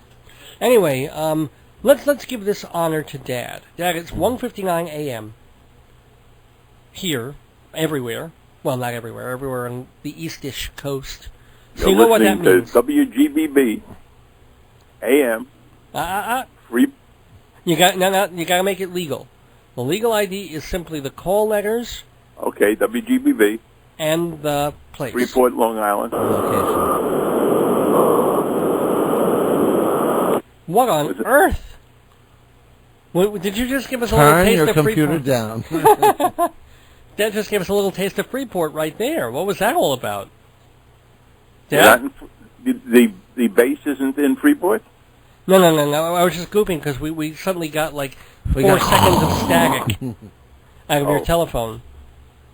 I don't know what. I didn't do it. Oh, okay. So you don't want anything from Thailand, huh? I told you. Well, I can't bring anything alive. How's that? That's not my fault. You said anything. You can't smuggle dancing girls past customs. Would you like anything dead to come back? Like what? I don't know. Make a suggestion. The former president of the United States? No. Like, I mean, like, a keychain? All right. Well, if you think of something, tell Jeff. He'll be heading out. When are you leaving? Thursday. Wow. So it's a real quick trip. You just booked it a couple of days ago because of these special fares. Oh, and I was also tell you, I've been talking to my friend Pop. I just got my email back. Mm-hmm. They are doing the reason why he actually asked me way back when. Let me go back to the thing. We're not going up to Chiang Mai until the 7th, I believe, is because, let's see, is because he is seeing a show on the 6th. Yeah, what? He goes, okay, yeah, I'll be going to the local musical theater they'll go to local musical theater. To see women spit ping pong balls. No. but he Thai doggy style. But he also gave me and I said, can I go see it with you? And he said, sure. And I looked up, and some of these have Thai subtitles, and English subtitles, some don't. But what's very interesting is like it's the oldest like horror story in Thailand. So it's a horror musical. But the musical is called Mae Nak Prakanong, the musical. Mae Nak Prakanong? Yes, and there's a website here. If you I hope you don't find out that Thai doggy style is a form of cooking. Okay, here's what you type into your computer. Okay, I'm going to do this now. I'm going to do this on the computer in the control room here. What am I typing? M-A-E space. Space? There can't be a space. Oh, I'm sorry. You're right. HTTP : // Yeah. / actually, yeah. Sorry. www. Correct. Yeah. Thai, THAI. Ticket Major. Thai Ticket Major? Yes. All right. .com. /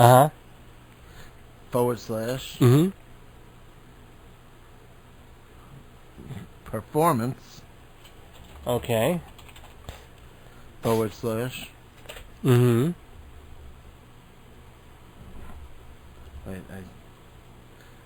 Mae Nak, MAE NAK _ the underscore. Mae Nak the underscore. Keep underscoring after. Yeah. The musical. Okay. Underscore. ENG. ENG. Underscore. No. No. Okay. period, Mm-hmm. PHP, period. Okay. There's a period after the last P? Yes. Oh, okay. Let's give it a whirl. No. Not found. Oh, come on. There had to be a wrong thing in there somewhere. Let's take that period away from the PHP. Okay. There it goes. Mae Nak Prakanong, the musical. Right. That's what I'll be seeing in Thailand. I wonder if it's the wedding singer or something. Let's see. Mae Nak Prakanong. And you can hear it if you go down to there's a box on Well, the I right. can't play the song here, but... Why not? Oh, maybe I can. Let's see. Hold on. Let's just give me a moment. See if I can... รักอมตะของไทย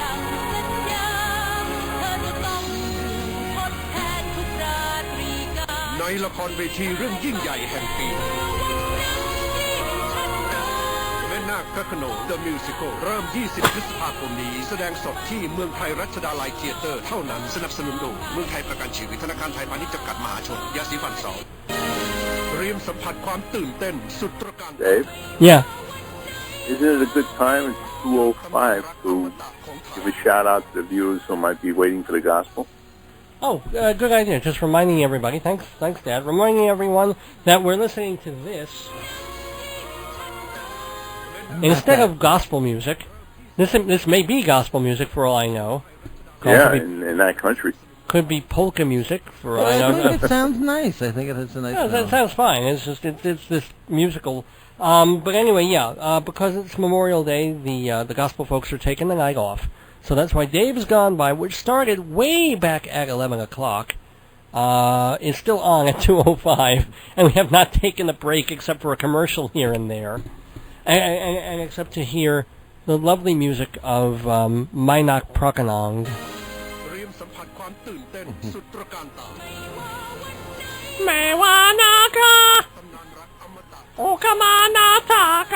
Oh, shut up, Dave. Yeah, this is the stuff. I don't think Greg appreciated, Jeff appreciated that.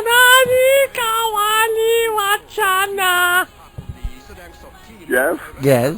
is that what you like to listen to? Well, I think it sounds pretty in the background, don't you? Not Dave, but... Not my first choice. Well, It's Les Miserables crap. no, but it kind of sounds, like a melodic tune. Yeah, no, it's Oh, yeah. that Euro style music. And you know what I'm kind of looking forward to? What? I want to see it. It'll be kind of interesting because it'll be like coming, all the foreign tourists who don't speak English and come to see a Broadway play here. It'll be the same way because I told them, we're not. There are some performances that are subtitled in English, but this is not one of them that he's going to see. And I said, no, I'll go see this one with you. Yeah, it's more interesting than seeing another version of Annie Get Your Gun. I mean, this is a homegrown thing. This is a once-in-a-lifetime experience, I would assume. Nah, they'll hopefully make another, but... It all started with a simple story about 100 years ago of a woman named Nak who lived on the bank of the Prakanong River. She died in childbirth. Yeah, that's a great start for the musical. I told you it's a horror movie. And she became a ghost, scaring people in the entire Prakanong district. Since then, various forms and versions of the story have haunted Thai pop culture. The oldest account of Mae Nak, Mae being the archaic form commonly used before a woman's name. Right. So, like, my wife would be Mae Joyce, and Right. Dad's wife would be Mae Brenda, and Mae West would be Mae West. There was an article written by K.S.R. Kularb in the periodical Siam Prophet back in 1899. I never got that issue. I was subscribing, and I never got my 1899 January issue of Siam Prophet. In it, he gives a page and a half of history in response to a reader's letter asking him about the Nak demon.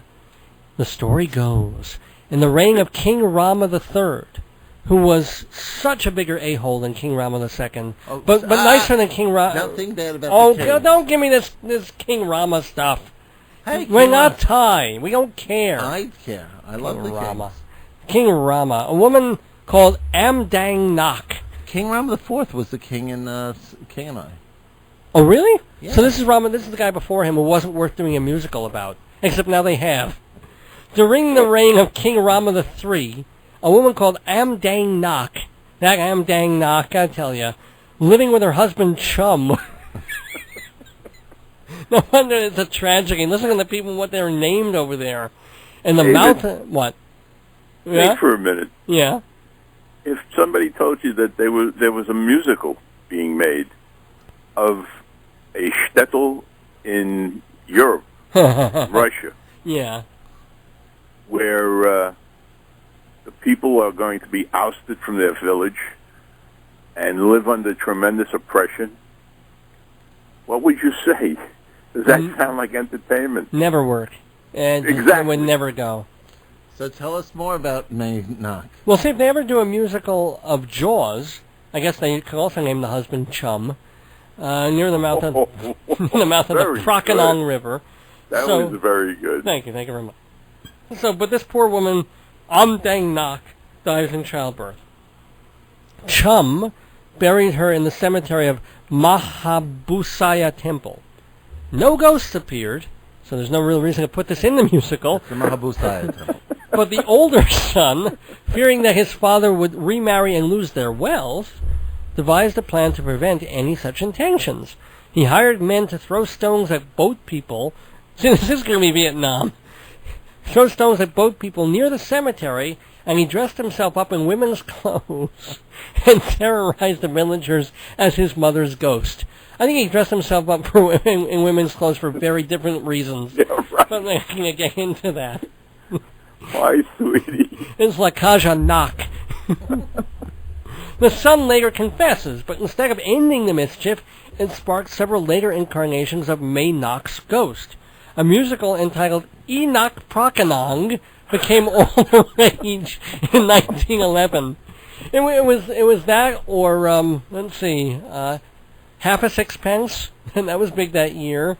And wasn't it Prakanong? Yankee Doodle. No, Prakanong. And then Yankee Doodle Knock. That was a big one. But Jeff, do you enjoy going to the theater? I love the theater. In Thailand? Yeah. Noxific Overtures. How could you possibly appreciate it? Enoch Prakanong, Get Your Gun. That was very good. And he Get Your Chum. And these were the rage in 1911. May not get your chum. And several elements that were to become classic features of the Mae Nak tale were put in place, including the name Mock as the husband's. Also created with the fantastic episodes in which the Nak ghost kills talkative neighbors and stretches an elongated arm to pick fruits. Well, I think the first fruit he picked is the guy dressing up in the women's clothing. That was the long arm of the... Yeah, well, that wasn't an arm either, let me tell you. Midnight Friday, July 23rd, 1999. That was almost 10 years ago. Oh, it's almost a shame you're not going to be there on the 10th anniversary of this. Was the sold-out opening night of Nong Nok, the latest film on this famous legend. The latest film on this famous legend. Well, I'm not going to knock it. You know. The movie easily broke national records, which to that point had been, I think, about $150, and became the highest-earning film in Thailand. Crowds flocked to the Mahabusaya Temple, and Mae Nak's image and shrine there overflowed with offerings. All of this proves that Mae Nak's ghost is definitely far from eternal... Oh, my God. What? Jeff, what? Scroll down to the very bottom of this page. You're not on that page. I'm sorry. It's this weird thing, this website, sarakadeek.com, a feature story about this Mae Nak legend. And then there's all these weird... They're not even Cyrillic characters. They're these links to things, but they're not in English. They came through as garbled. So you just see, like, letter E, small number 1, N, little 0, E, O, absolutely impossible readable things, like line after line of these links that make absolutely no sense. And then the word anchovies. There's a link to the word anchovies. We're going to follow this now. Anchovy. Anchovies are an indispensable element in the lives of all fans of the fish sauce and seafood. I don't know why that must be a Thai thing. The marine fish is characterized by a long, transparent body with a silver stripe along both sides, kind of like Nicole Kidman. Sizes vary. I don't know what that means. Sizes vary from as small as a grain of rice. Wow! I know anchovies could be that teeny tiny. They're like brine shrimp. To as large as a human finger. You have to eat 1,000 of them to have some taste. For a snack. Wow, that's pretty... It's just so weird that there are only 2 readable links at the bottom of that last webpage, and they're anchovies and the legend of Mae Nak. Everything else I've didn't come through. Oh well. Anywho. What else is here? Not much. How much longer are you guys going to be on? Well, Jeff is literally asleep as we speak.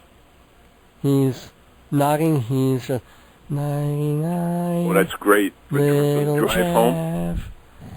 He's actually very good in the car. He falls asleep at the microphone because it's only a radio show we're doing. It's not actually meaningful or anything. Not like he has to be alert for it.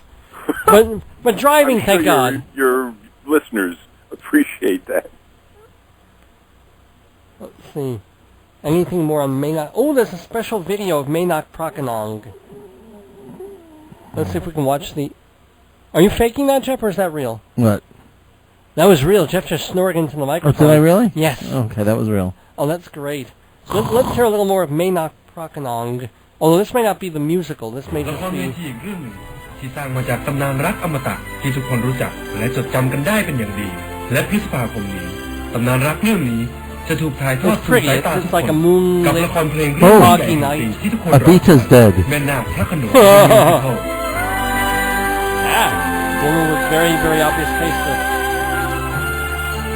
And this may be the จริงๆแม่นาคพระโขนงเนี่ยเป็นโปรเจกต์ที่ผมคิดมาตั้งแต่ผมเริ่ม Or it might have been a movie version of that เข้ามา story. ทำงานที่แกรมมี่เมื่อ They're interviewing an actor. เกือบ20 ปีที่แล้ว He's laughing. ตอนนั้นยังไม่ได้เริ่มที่จะทำมิวสิค Now อะไร he's เลยตอนนั้นก็คือแค่มีความ Now he's ฝัน picking ว่า his nose and สักวัน laughing. หนึ่งอยากจะ Which is, for an actor, ทำมิวสิคก็คิดไว้ประมาณอยู่2 เรื่องหนึ่งอ่ะคือแม่นาคพระโขนงอีกเรื่องหนึ่งขอยังไม่บอก Oh, he's also wearing an earring in his ear, so he may be the one who dresses up in women's clothing. นะครับแต่เรื่องหนึ่งก็คือแม่นาคพระโขนงตั้งแต่ตอนนั้นก็ไม่ได้มีโอกาสจะทำสักทีจนกระทั่งมีโรงละครของตัวเองเมืองไทยรัชดาลัย Thank you. จริงๆแล้วมีการพูดคุย Oh, it is in a theater. This may be the thing for the musical. They're showing the seats and then they're going back to this actor. Okay, enough. Maybe it's the director or something of Mae Nak Prakanong. So you're going to see this, Jeff. You're going to see Mae Nak Prakanong. Mae Nak Prakanong the musical. Wow. That's so great. I'm envious, Jeff. You're having Mae Nak envy? If they have those programs and stuff, I want to see that. Dad, are you asleep too now? Not really. I'm just not too comfortable holding the phone to my ear here this whole time. Well, yeah, but if you hold the phone to your ass, we can't hear you. Well, what a mouse. I just thought I'd throw that in there to remind you that there's only really one place you can hold a phone. You know, I can hold the phone to the small of your back, but same problem. No, I mean, I could turn the volume up on the computer, but then I'd have to put down the phone. Yeah, no, I get that. Wow. Well, I'm very glad you're going to see that show in Thailand, Jeff. Yeah, thank you. What else is playing at the same time? Well, you could go to the same cinemas. There's no other Broadway shows really.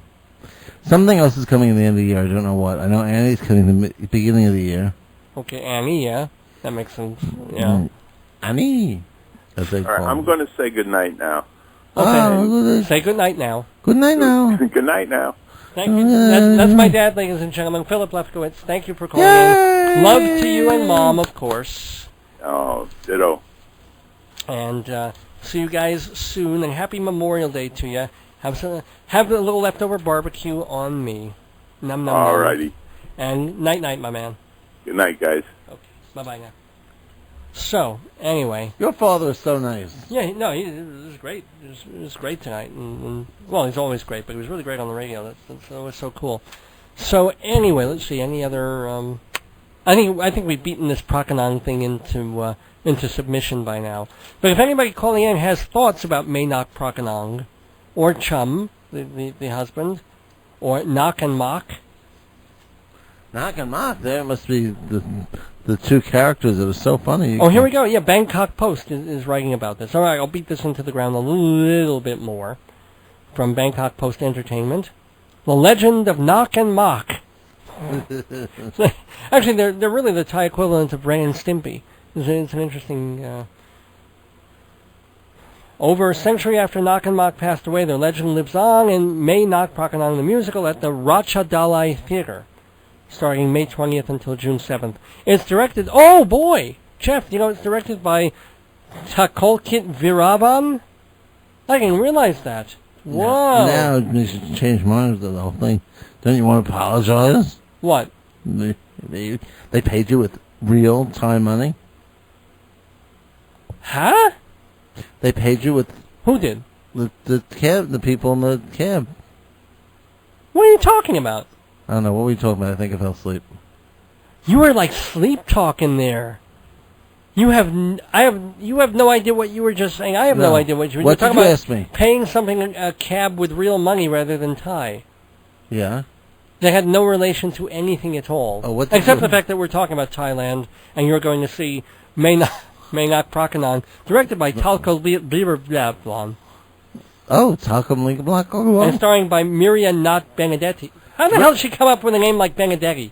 Look at the credits. But this is interesting. Knock is played by Miriam Not Benedetti, whereas Mock is played by Anutafong Sirachomsang. How can they match those two up? I do not know. And then there's Suda Chuengbang plays the midwife, and Tik Shiro plays the shaman. English subtitles are available on the evening. When are you seeing it, Jeff? I'm seeing it, I believe, on a Wednesday evening. Beautiful. There are English subtitles available. No, then I'm seeing it on a Thursday evening. There are English subtitles available on Thursdays as well. I don't know. I have a note from... Your luck, you will not get an English subtitle night. Pop says... Tickets are $500, $800, $1,300, $2,300, and $2,800 baht. Right. Which is about $7, or? No, divide by 35. Oh, it's still a lot of money, actually. Yeah. But anyway, Pop says the show that I'll see has no English subtitle. I did not know before that you were coming to this period, so I did not aware of the English subtitle performances. Well, if it's according to this website, if you're seeing it on a Wednesday or Thursday night, there will be English. Well, so probably not. So, if it's okay for you to see the same performance with me with no English, ? I'll see the best seat available for you. Well, now you know the story. I told him this. He said there's no English subtitles. Yeah, no, but I'm saying now you know the story of the musical, so you don't really need the subtitles as much.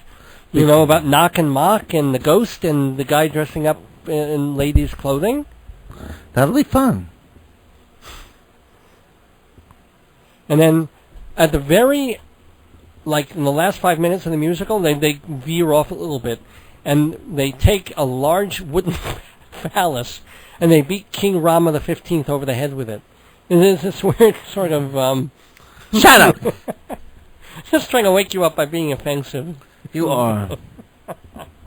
Oh, there is no Rama XV. They call it as Rama Lama Ding Dong there. Oh, stop it. We're only on Rama 9. Oh, we're only on Rama 9? Okay.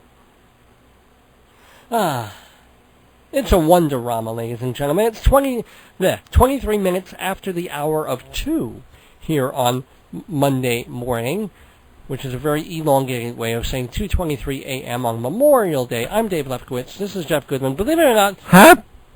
Well, sort of happy Veterans Memorial Day. Memorial, not Veterans Memorial Day. But it's just kind of weird that at some point we were still doing Inside Broadway. We were talking about the Tony Awards and the Norman Conquests. And then that was about an hour ago, and my dad called... Then we got the Nak Prakanong. Mae Nak Prakanong, man. That's the name of Mae Nak Prakanong. So I think it's about time that, first of all, we got out of Inside Broadway. It's only been well, forever. And then we'll come back. We'll talk a little bit about that amazing And we'll wrap story. it up. Well, no, I want to talk about that woman okay. at Shea Stadium. Well, no, not Shea, at Citi Field. And then we shall indeed wrap up this episode of Dave's Gone By. So if you've hung with us this long, we'll be here probably another 10, 15 minutes. So don't go away. Let's talk about Jeff. Jeff, stay with me on this because I want you to weigh in on this. Did you hear about the woman in Citi Field Stadium about a week and a half ago? Not even. Maybe it was just last week. Who went to the bathroom? I guess not. I've heard about that. What was it? Jeff is so gone. He is so lost. He is so asleep. He's literally doing random thoughts. We should just sort of leave the microphone on and let him snore. There's some sleep apnea for you. Wait, let me. Lullaby and good night. Mae Nak Prakanong to you, sleepy Jeff, like the wiggle. Like a lemon in his bed, he's sucking his thumb, which he wishes were the thumb. Sorry, that's mean. Anywho, where am I going with this? I'm going... Okay, so Jeff, did you or did you not hear about the woman in Citi Field going to watch a Met game last week? Yes or no? Or did anyone... I'll let Jeff sleep. For any of our phone callers, hear about this lady. Call 631-888-8811. So it's a wonderful story. 631-888-8811.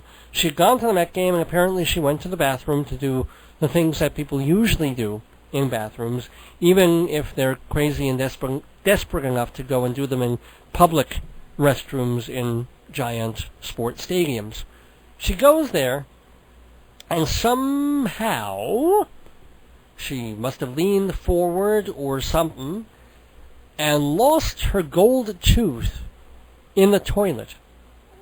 So, okay, rather not a particularly good thing to do, not a particularly lucky day for her, went plop into the Citi Field toilet while the Met game was going on. What do you do when your tooth goes in the toilet? I think we have a caller here. We have a caller. Maybe it's Dag again. Maybe it isn't. Who's on the line on WGBB? Hello. This is Jim. Hi, Jim. Jim, where are you from? I'm from Massapequa. Hey, Jim from Massapequa. Thank you for calling. Have you ever called us before? I called a long time ago, and I believe I won. It might have been 1440 actually. I called and I won some a gift certificate to a Chinese restaurant. Yeah, it's probably I another answered station. a trivia question. Oh, okay. Well, might have been 1440 though. 1440 is the sister station. It's across the hall, I believe. That is a Christian radio. They do Christian pop music, which we do. You know what? I wouldn't have got any of those answers right. So it wasn't that. It was an old rock and roll trivia question. 1440. I think they may have had a rock and roll show on in the 80s, Sunday afternoons. Oh, in the 80s? Yeah, this is quite a while ago. Yeah. Oh, it's only 25 years ago. Yeah. Nice for you to remember. Yeah. 14. I don't even know what 1440. What station that was. Let's see. I'm going to Google that real quick. NYG, I believe. Well, it is NYG, but they had a different format back then. Yeah, it was oldies. Yeah. That was a real radio station back then. Now I don't know what it is. I answered a question about the Searchers, Pins and Needles. And you got it right. And what did you win? Right. I won a gift certificate to a Chinese restaurant. How was it? It was fantastic. Oh, good. Well, do you remember the restaurant? Maybe it still exists? That I don't remember. No, I don't. Okay. But I just tuned in tonight, and you guys are talking about the Mae Knocker? What's the Mae Knocker? No. Mae Nak?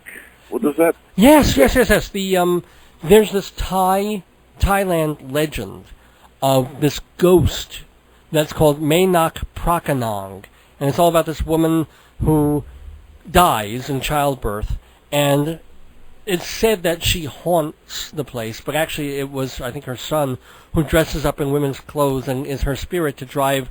He was driving suitors of his widowed father away. Wiggleword, father. It's based in Thailand, or it applies to the United States as well?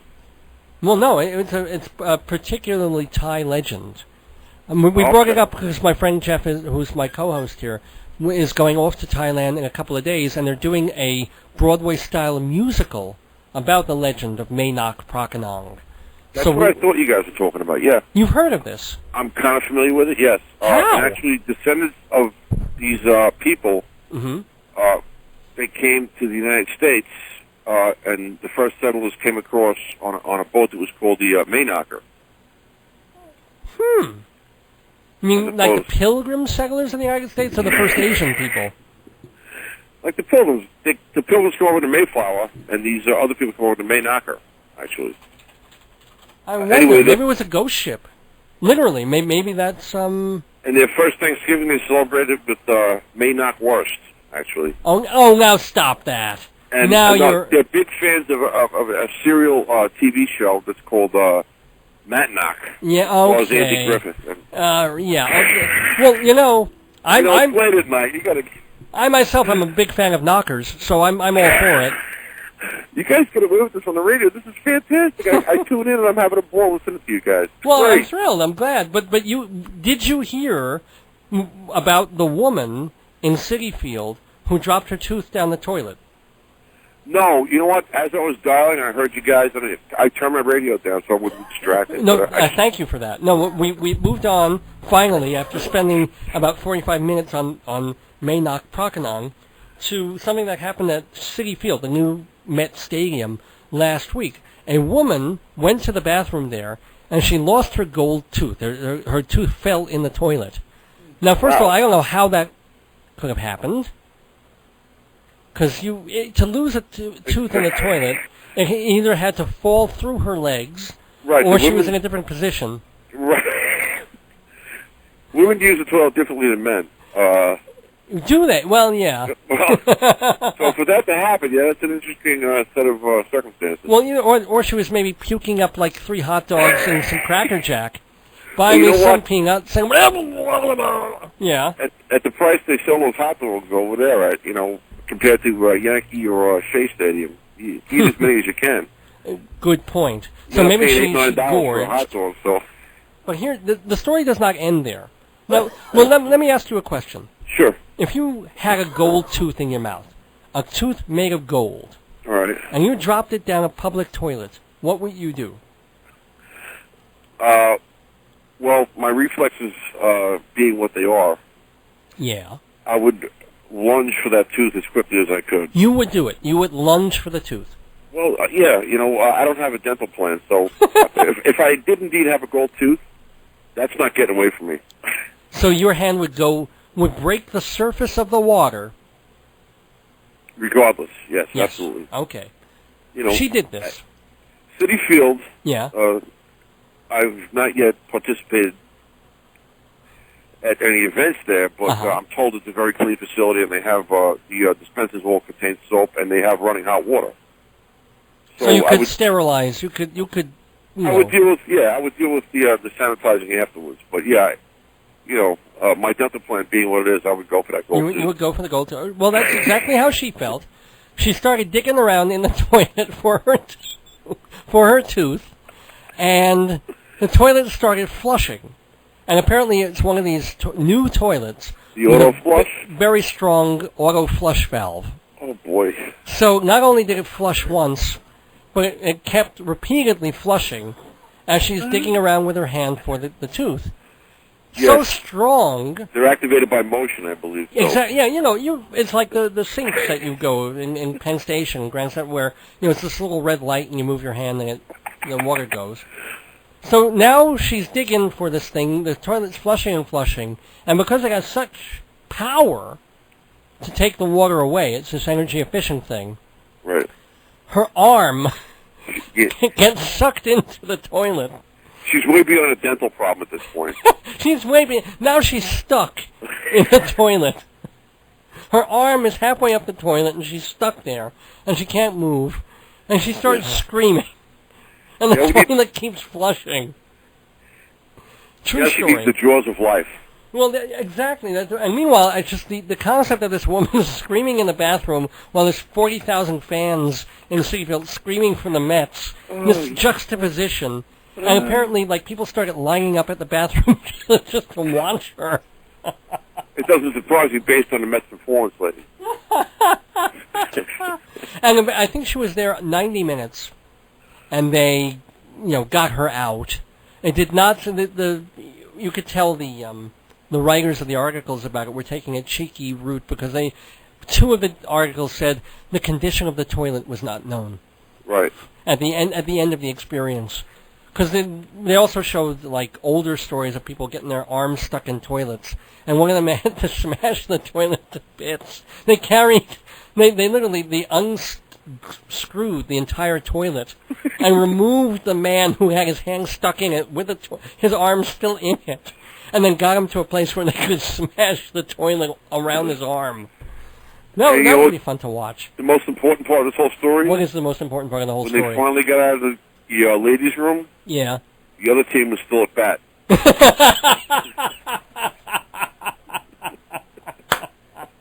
Oh, the bullpen. Oh, that's marvelous. And the guy that went for a hot dog, the beginning of the whole melee, was still online waiting for his food. Oh, man. Now, anyway. That sort of still sounds like Shea. Is Citi Field that bad? I haven't been there yet. I can't afford it. Yeah, yeah. I'm a civil servant. I can't afford it on my salary.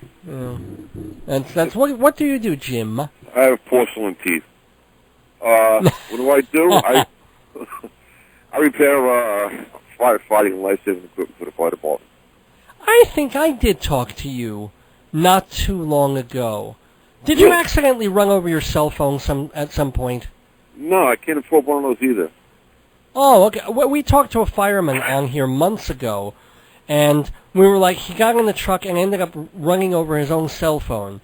And it made me question the kind of people who are being, allowed to fight fires on Long Island.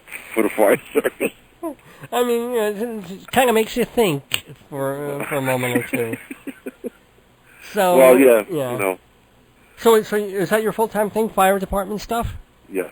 So it's not. We have no joke. Where I live, we have a volunteer fire department. You are a paid firefighter guy, right? No, I'm not a firefighter. I repair firefighting equipment. Oh. But I'm not a firefighter. You repair. Wow. So what breaks down most on a fire truck? Actually, nothing really breaks down. It's just preventive maintenance. Cool. Okay. Yeah. They get quite a bit of abuse, but nothing really breaks down. They're built very well. Do they come rushing back to you and go, more foam, more foam? No, I don't handle that end of it. I handle a myriad of different things, but not the foam. They replenish their own foam, fortunately. I do that myself every morning, but But folks, really. Now, Jim, you don't have to name names, or you don't even have to say the firehouse, although I can guess. A few months ago, we were hearing in the news all these stories about shenanigans going on in firehouses. Girls being brought in and things being done. You ever witness any of that cool stuff? Don't have to name names. No, I haven't. I don't work at that end of it. I work at a repair and maintenance facility. So, well, do you ever have girls over at the maintenance repair facility and give them your tools, as it were? How do you guys get away with this? No, I haven't. Because it's 2:40 in the morning and nobody's listening. Yeah. I got 2 kids, 2 jobs, and 20 years in the system, and I have a great deal at stake. So no, I wouldn't even consider that. Well, I'm not saying you quite a happily married man. Well, yeah. Well, so is everybody who engages in that kind of behavior. Let's face it. But no, I haven't witnessed any of that. Like the only guys who engage in that kind of behavior are single for life. Well, mentally maybe they are. I'm sure it exists, but I haven't witnessed any of it. No, I haven't. So that's pretty cool. How did you get into How did you get into your job and then get your job? I took a civil service test. Oh, cool. Okay, yeah. Yeah. And you knew you could repair things at that point. Yeah, I've been mechanically oriented my whole life. You've been what your whole life, Jim? Mechanically oriented. Mechanically oriented. Cool. Yeah. Well, that's cool. And what does your wife do? She works for a doctor part-time. Oh, very nice. Yeah. Okay, and what do your kids do? Nothing. No, they just go to school. They purge a lot of money out of a checking account, I guess. That's what they're for. Yeah. That's basically what... But no complaints. It couldn't be better. Well, that's all right. So you were almost at your 20-year point, right? Yes. So you can retire at that? With No. I don't enjoy the same benefit as a firefighter or policeman. Oh, okay. I have to put in significantly more time than that, which is fine because I don't put my life on the line, as do they. You don't get like a gold watch. You get a box of Dunkin' Donuts. And perhaps. You have to still buy your own coffee, but they'll give you... I don't know what awaits me, but yeah, I'll be happy with a box of donuts. Yeah, that'd be all right. Yeah, that'd be fun. Well, the nice thing is that you, because you're a repair person, at least in the shop, you don't have to do the physical requirement stuff. You won't age out of your job for a long time. Right. Assumedly. Right. Well, that's all right. Yeah, we don't enjoy the same benefit. They get out after 20, which is, and they deserve it. They. Oh, hell yeah. They work hard, but yeah, it'd be nice to get out after 20, believe me. But it's not going to happen for me, and that's fine too. But you guys got one hell of a program here. I love it. I'm so glad I tuned in. Well, and this is the first time you've ever heard this show. Yes. Oh my gosh. Well, then, I was on WFAN, getting bored with that, and CB. I went up and down the dial. Yeah. And you stopped here of all places. This is in my radio's program, but it's Asian during the daytime. I know. So, and I heard you guys talking about this and going, maybe they hijacked the station and took over from the Asian that I can't understand during the daytime, and there's some sort of a insurrection going on. So I wish. My interest, and I began to listen, and you made me laugh, and I had to call. I heard you put the number out, so I called, and well, thank you. I hope I've contributed something. I don't know. You're very funny. But no, you've been a wonderful guest. My co-host is out sleeping in the couch in the hallway. I'm not kidding. I think you should come in here and finish the rest of the show with me. But the other thing, the reason we're here, it's not like we're doing pirate radio. Normally we're on from 11 to midnight, Sunday nights, on this radio station, and then a gospel program follows us all night long with with black gospel music. And sometimes, especially on holidays, they don't show up because Jesus is with them all the time. Jesus is with them, but not on holidays because he needs a day off too. Exactly. Of course, we all do. So when they're not here, we stay a bit later and later and later. So we should have been off the air about 2.5 hours ago. You're kidding me. So you have basically free reign? Yeah, except, my co-host is passed out. You changed the lock on the door or something? Or? No. At 6 a.m. we'll flip to China. We're not planning on staying this long. If you hadn't called, we probably would have wrapped up the show and left by now. But because you called and you gave us a little bit of an energy boost, we'll probably hang till 3 at least. So had I not called, what would happen to the signal between 3 and 6? Well, the signal would stay there. What we would do, just for people who know about WGBB, and you are very correct about the Chinese part. From 6 a.m. until 6 p.m., there's all Chinese radio programming, Chinese music, Chinese special interest stuff, as if anybody were actually interested in that. And it's not even coming from here. There's a feed coming from Flushing, Queens. So we flip a little switch. Here, let me see if I can do it for just one moment, and you'll hear what it actually sounds like, but I'll be right back. Please. Did that actually come through? It did. Yeah. I heard it. My radio's turned way down low, so I'm sorry. But I heard it over the radio. I didn't hear it over the phone. So that's what you get 12 hours a day on this radio station. It's just basically a simulcast of a feed coming from Flushing that is for the Chinese community. And that's not cable that hits a repeater? Like a airwave signal? Or is that cabled through? Well, you kind of know more about this stuff than I do, I guess. Oh, I don't know either, yeah. No, we get it through a hotline. We have a hotline box where the signal comes through. So we push one button to get back on the air for program, and then one button that brings us to the Flushing Chinese feed.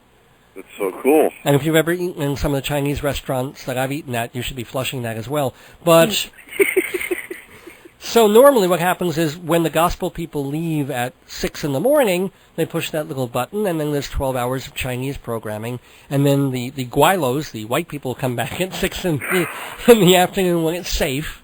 and start doing, all sorts of eclectic, regular, quote-unquote, programming for the rest of us. Right. But Jeff and I are here only, generally, Sunday nights from 11 till midnight. Or sometimes we'll stay like 5-10 minutes later until, to finish off the show. But well, who's in charge over there? Oh, nobody. This is... That won't give you a daytime slot. Oh, well, no. Radio. This is fun radio. Well, thank you, man. Well, first of all, nobody has a daytime radio slot on this station. Nobody. I mean, everything is nighttime except on the weekends. Right. Weekends you will hear from 6 at night on Friday until 6 in the morning on Monday morning. All weekend long, it's American, quote-unquote, programming. Some of it is gospel overnight, and there are also a bunch of Spanish religious programs. Surprise! Because, they pay. A lot of the programming is brokered also. So is that profitable for the station to keep that format, rather than take a chance on a couple of talented guys like you to put a good product between, say, 6 and 10? Oh, if only, sir. Really? No, let's be fair. It's a money world.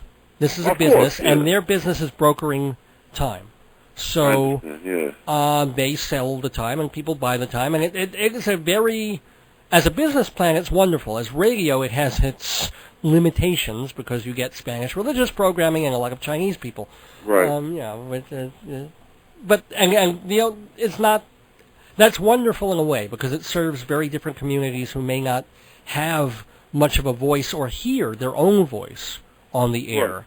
Right. But it also means that you can have like a really amazing kind of cool program that people want to listen to from 8 at night till 9 at night, and then a program that's entirely in the Greek language for an hour, and then something else. So you have no consistency. There's no flow, and there's no real format. It's just whatever anybody's paying for. Right. So we came up, I came on as kind of a paid client years ago, then worked out a different deal with the station because I've been working here. And so that's kind of neat. And then is your whole gig is this thing, or what else do you do? Well, thank you for asking, sir. I am, let's see, do you ever get the Long Island Pulse magazine? Oh, sure, yeah. It's that glossy magazine, that really nice magazine with a really hot-looking editor? Yes. Yeah, well, if you look for the theater column in there, I write that. My picture's even in there. Okay. And so that's something that I do that pays, about, 1/10 of the light bill. And I do some other freelance writing. I'm also the co-publisher of Performing Arts Insider Theater Journal, which is a 65-year-old theater journal about Broadway, off-Broadway, cabaret, opera, dance. Really, really useful to people in the industry. It's kind of a very expensive industry magazine that is like booking coordinators for all the morning TV shows subscribe to it because they need to know when actors are coming to Broadway, when shows are opening and closing, and how to contact agents and managers. It's kind of a real insidery theater journal, commercial theater journal. So I co-publish that, and that pays the other 7/10 of the light bill. And do a bunch of things and get horribly paid for most of them. So that's what I do. And what else? Did I leave anything out? I host a live cabaret. Hey, come on down. You're close enough to New York. On Tuesday nights at 7, you can see me hosting a panel, a cabaret-style panel, at the Players Theater on McDougal Street, right in the Village. It's an hour long, from 7 to 8 p.m. I talk to actors and cabaret performers and casting agents and filmmakers. It's really kind of cool, kind of fun. And usually we get one of the performers to actually perform, which is... You've probably done some interesting interviews with people on the way up that went on to greater fame. And on the way down, too. And on the way down as well, of course, yeah. I interviewed them, then I kick them. Because that's what you have to do with people on the way down.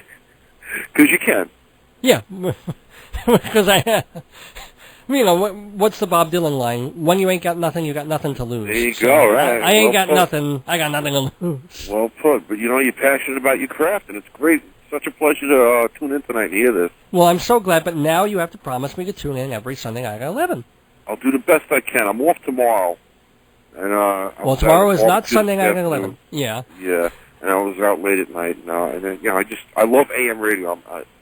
I always say I'm turning it to my father because I I go back to AM radio, and I love listening to AM radio. I go up and down a dial and try and find something interesting after the ball games are over. Yeah, and sure. I came upon this tonight, and it's a great deal of fun listening to you. Well, as I said, next week, it's not like we're always going to be on until 3 o'clock in the morning. Normally, we're only on until midnight, but look for us. And you might like to know, you especially might like to really know this, that if you like what we're doing, you can go to my website, davesgoneby.org. Dave, like my name, davesgoneby.org. Grab a pen. Grab a pen very quickly. I got it. Go ahead. Use the hose if you have. davesgoneby.org. And if you go to the place where it says Hear the Archives, you can hear dozens and dozens of episodes of the show, going back all the way to 2003. It's free. It's absolutely, you can listen at any time at all. It's totally free. You just put it up right on your computer. You click. You can either download them to your iPod or you can listen to them just streaming on your computer. They sound great. And you can hear like our interviews with actually really famous people. Like, let's see. Who's really famous? Peter Andy Tork Griffith? of the Monkey. No, we've never talked to Andy Griffith. Well, you would pick someone we've never talked to. No, we haven't talked to Andy Peter Tork is cool, yeah. Peter Tork, sure. And let's see, you're a music person, Neil Sedaka.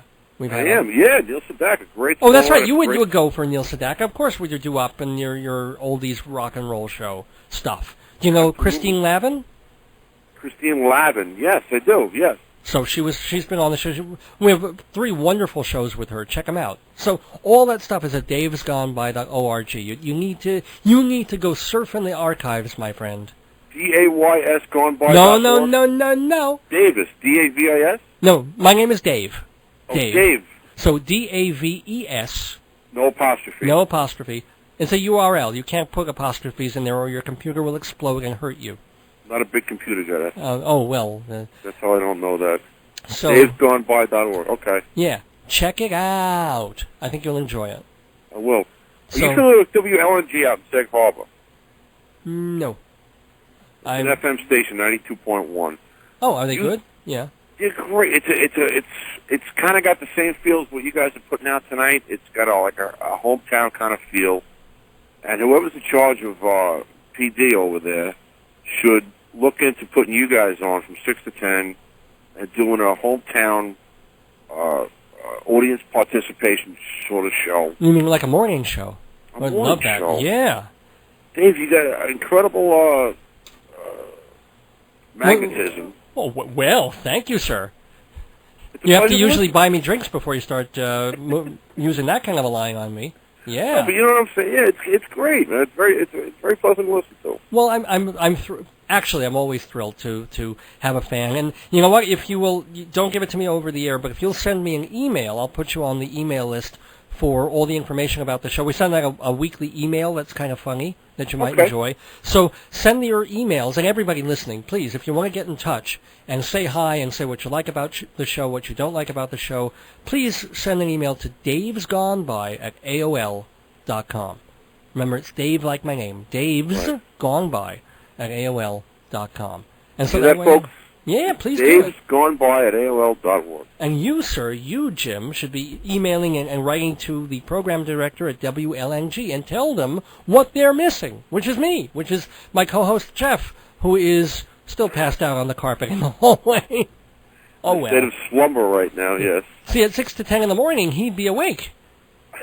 I'd be asleep, but he'd be awake. No, 3 more hours, you can wake him up. That's it. Well, thank you, sir. Thank you, Jim. And best of luck with the fire stuff and with your Memorial Day. Are you going to be part of a parade tomorrow with your fire fixing engine? I don't participate in that stuff because, like I said, I'm an employee of the maintenance. Yeah. So you don't have to maintain. Put me on hold? Why? Why am I going to put you on hold? You want my email address or no? No, I just gave you my email address, so just okay, email me. I'll contact you. Yeah, I'm not very computer savvy, but okay, I'll do that. Yes. Great. So if you email me your email address just to say hi, I'll have your email address and I'll pop you on our mailing list. Sounds great. Thanks for a great show. I promise not to spam you except with hair growth remedies and penis lengthening. Because those are the emails we send out every week. We just do, and gotta get you on. You may have one. Get you on before midnight. I'm telling you. That would be wonderful. So have a great night, Jim. Thank you so much for calling in. My pleasure. Thanks for entertaining me as well. You betcha. Have a good one. Bye-bye now. Bye-bye. Whoa, thank you, Jim, ladies and gentlemen. And perfect timing. He's kind of capping us off here at just at the 3 o'clock mark. Probably didn't mention this before, but I'm the founder and proprietor of a theater-related website called TotalTheater.com. And that's a great place to go. It's absolutely free, and you can read theater reviews and articles, columns about the theater from all over the world for free, as I said. I keep bringing that part up, because here I am pushing something, but I'm telling you, it doesn't cost you anything to check it out. TotalTheater.com. And you can read Broadway reviews up there, of shows that are currently running. Like, let's say you want to take your folks to a Broadway show, but you're not sure what, because every Broadway show now costs $100 a ticket to get into, so you don't want to make a bad decision. You want to find out more. You want to find out what the critics thought. Go to TotalTheater.com and search on your favorite shows that are still running, shows you remember that may have closed, shows maybe you're going to another city next week, and maybe Performing Arts Insider has a theater review from that city of a show you might be interested in. Check it all out, TotalTheater.com. And finally, well, I just mentioned davesgoneby.org, but reminding you that that's where the archives of this program are, for free, anytime at all. We have over 250 of the 310 episodes that we have done of this program online, absolutely free to listen to at any time. You can download them into your iPod, you can stream them, you can... if you start it and you're a little bored or you want to skip a passage, you just take the little mouse, move the little liney thing over. That is the technical term for it, by the way, the liney thing. And you can skip like 20 minutes and just go to the part that you want to get to. Or if you like something, you want to hear it over again, just scroll backward. It's wonderful. At davesgoneby.org, just go to the archive section. And not only that, we have pictures to go with every episode that we've done. So if we're interviewing somebody, you can see a picture of who we're talking to, all the celebrities and stuff. Really, really neat. Check it out. Also, there are pictures of me.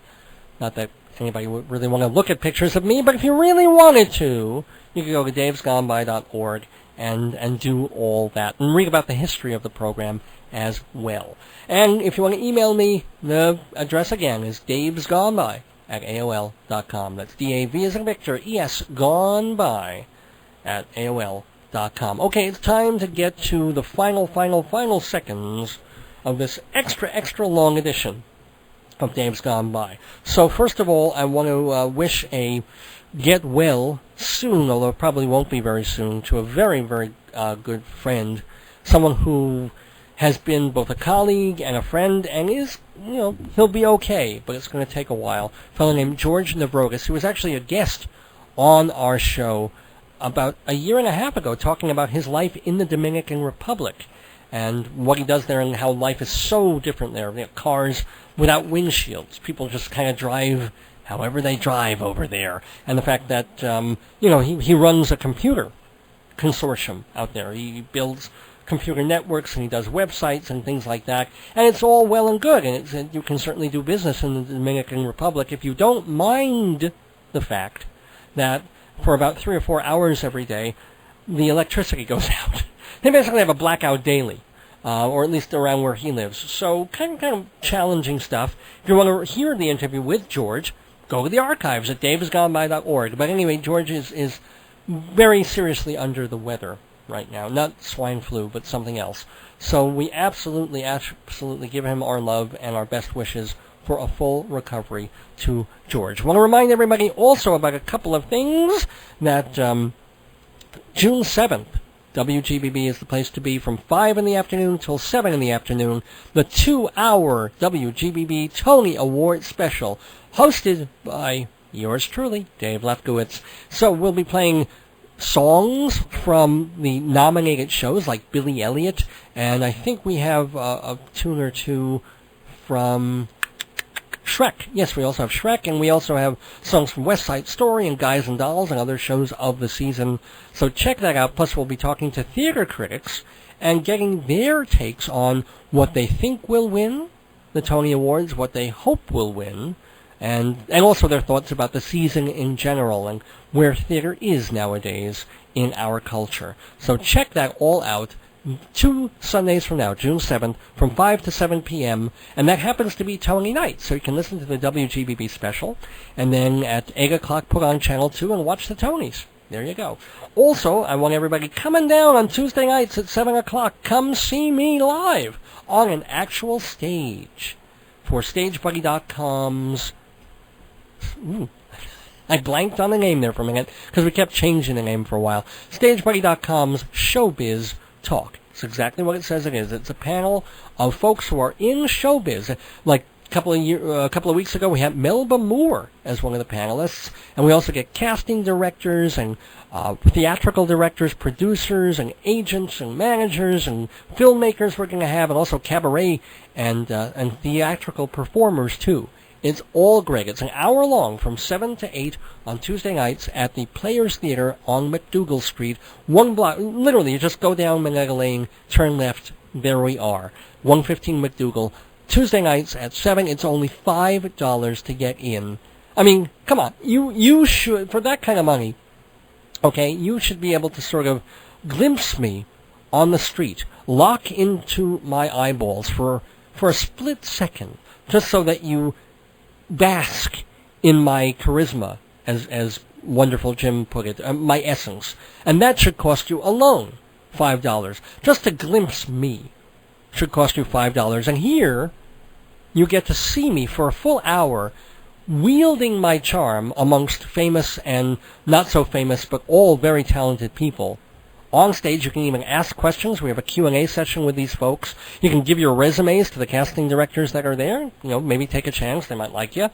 All this stuff for only $5. Don't miss it. Tuesday night, 7 o'clock, McDougal Street. Be there or be square. I can't believe I just used that phrase. Okay, and reminding you that Shalom, damn it, Rabbi Sal Solomon's Peace-Loving Acid Reflux Hour airs Friday afternoons at 3 and 3:30 on Long Island Cablevision Channel 115, on Manhattan Neighborhood Network Sundays at 1:30 in the afternoon on Channel 67. That's the channel I was looking for. And any time at all on YouTube.com. Just look for Sal Solomon, S-O-L, Sal Solomon on YouTube. Okie dokie. Now to the final thank yous for this edition, this Alone Together edition of Dave's Gone By. Thank you. Huge thanks to the wonderful and lovely Jill O'Hara for her music, for her charm, for taking a full hour out to talk with us much, much earlier in the evening. She'll be at Barnes & Noble on June 3rd singing for free a half hour of concert stuff, probably some Randy Newman songs, maybe a standard or two, and songs from her 2 albums, Jill O'Hara Alone Together, and just the eponymously named Jill O'Hara. Find out more at her website, JillO'HaraMusic.com. There's no apostrophe in there, it's just Jill, O-H-A-R-A, music.com. So check her out there and get her CDs, because as you've heard, as we played through parts of the show, the music is quite lovely. And thank you to Dave Gallagher of Pinnacle Public Relations for setting that up. I'm really, really thrilled that he did. I want to thank our good friends Nihal and G for being such lovely hosts this weekend. We were there to see them and the kids and just had a lovely time just hanging with them. And Nihal did us a big old favor by driving my wife to Philadelphia and back today so she could grab some stuff from where she's been staying while she's been teaching, and it's all rather complicated, but it's all good. So anyway, thank you to Nihal and G. Thank you also to my aforementioned wife, my adorable, beautiful, terrific, and patient and fabulous wife, and with whom, well, we will... I'm not going to get into it this week, but pretty soon I'll have some fairly interesting news to share with ya. So love to my wonderful wife, Joyce, and I'll be seeing you in a couple of hours, babe, when the sun rises. Also, thanks to Mom and Dad, and especially Dad Lefkowitz, who called in just about 2 hours ago and hung with us on the air and talked to us about, what was the name of it? It was Mae Nak Prakanong, the show that my co-host Jeff is going to see when he's in Thailand. Thank you, Dad, for actually calling in, for actually lighting up the phone bulbs and phone dials while we're talking about something called Mae Nak Prakanong. I didn't think that would be possible, but you made it happen. Thank you, Dad. I love you. And love Mom, too. Thanks to the gospel folks, Michelle and James A., for not coming in tonight, so we were able to come and do this stuff for you and have a wonderful time here at the station. But check them out every Sunday night, normally from 12:05 a.m. until 6 in the morning, doing gospel all night until the morning here at GBB. Thanks to Mama Weil, my mother-in-law. I can't just say thank you and love to my folks. Gotta say it to my mom-in-law, too. Thank you, Mama Weil, for being Mama Weil. And also, thanks to Jim. Go fix those fire trucks, and thanks for listening. And now you know, Jim, now you know. Sunday nights, 11 to midnight, is the place to be for Dave's Gone By. Well, we, God willing, will be back next Sunday night at 11 on May 31st. It's time to leave the Daverhood, but we'll be back next week, the 312th episode of the show. It's just mind-boggling. I'm hoping to get at least 365 done, so that once they're all loaded up on the internet, then if you wanted to, if you were crazy enough and sick enough to want to, you can actually listen to one Dave's Gone By for every day of the calendar year. I think you actually have to do 366 because of leap year, but maybe we could do a special or something like that. Anyway, it's just one of those megalomaniacal thoughts I get every now and then, but I like it. We'll see. We're up to 312. You never know. So, until next week, don't miss your days going by. We'll be rolling out of here with one more Jill O'Hara song by way of Randy Newman. So this is Dave Lefkowitz speaking for the sleeping Jeff Goodman, wishing you good night. Happy Memorial Day. Ain't gonna worry no more. And gone by.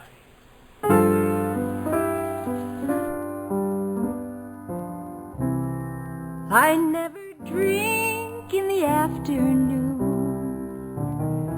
I never drink alone.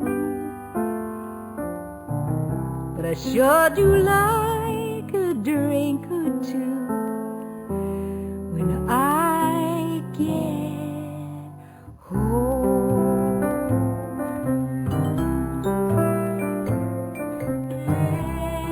Every evening what I do, sit here in this chair, I pour myself a whiskey, watch my trouble vanish into the air, rolling, rolling, ain't gonna worry no more. Rolling, rolling, ain't gonna worry no more.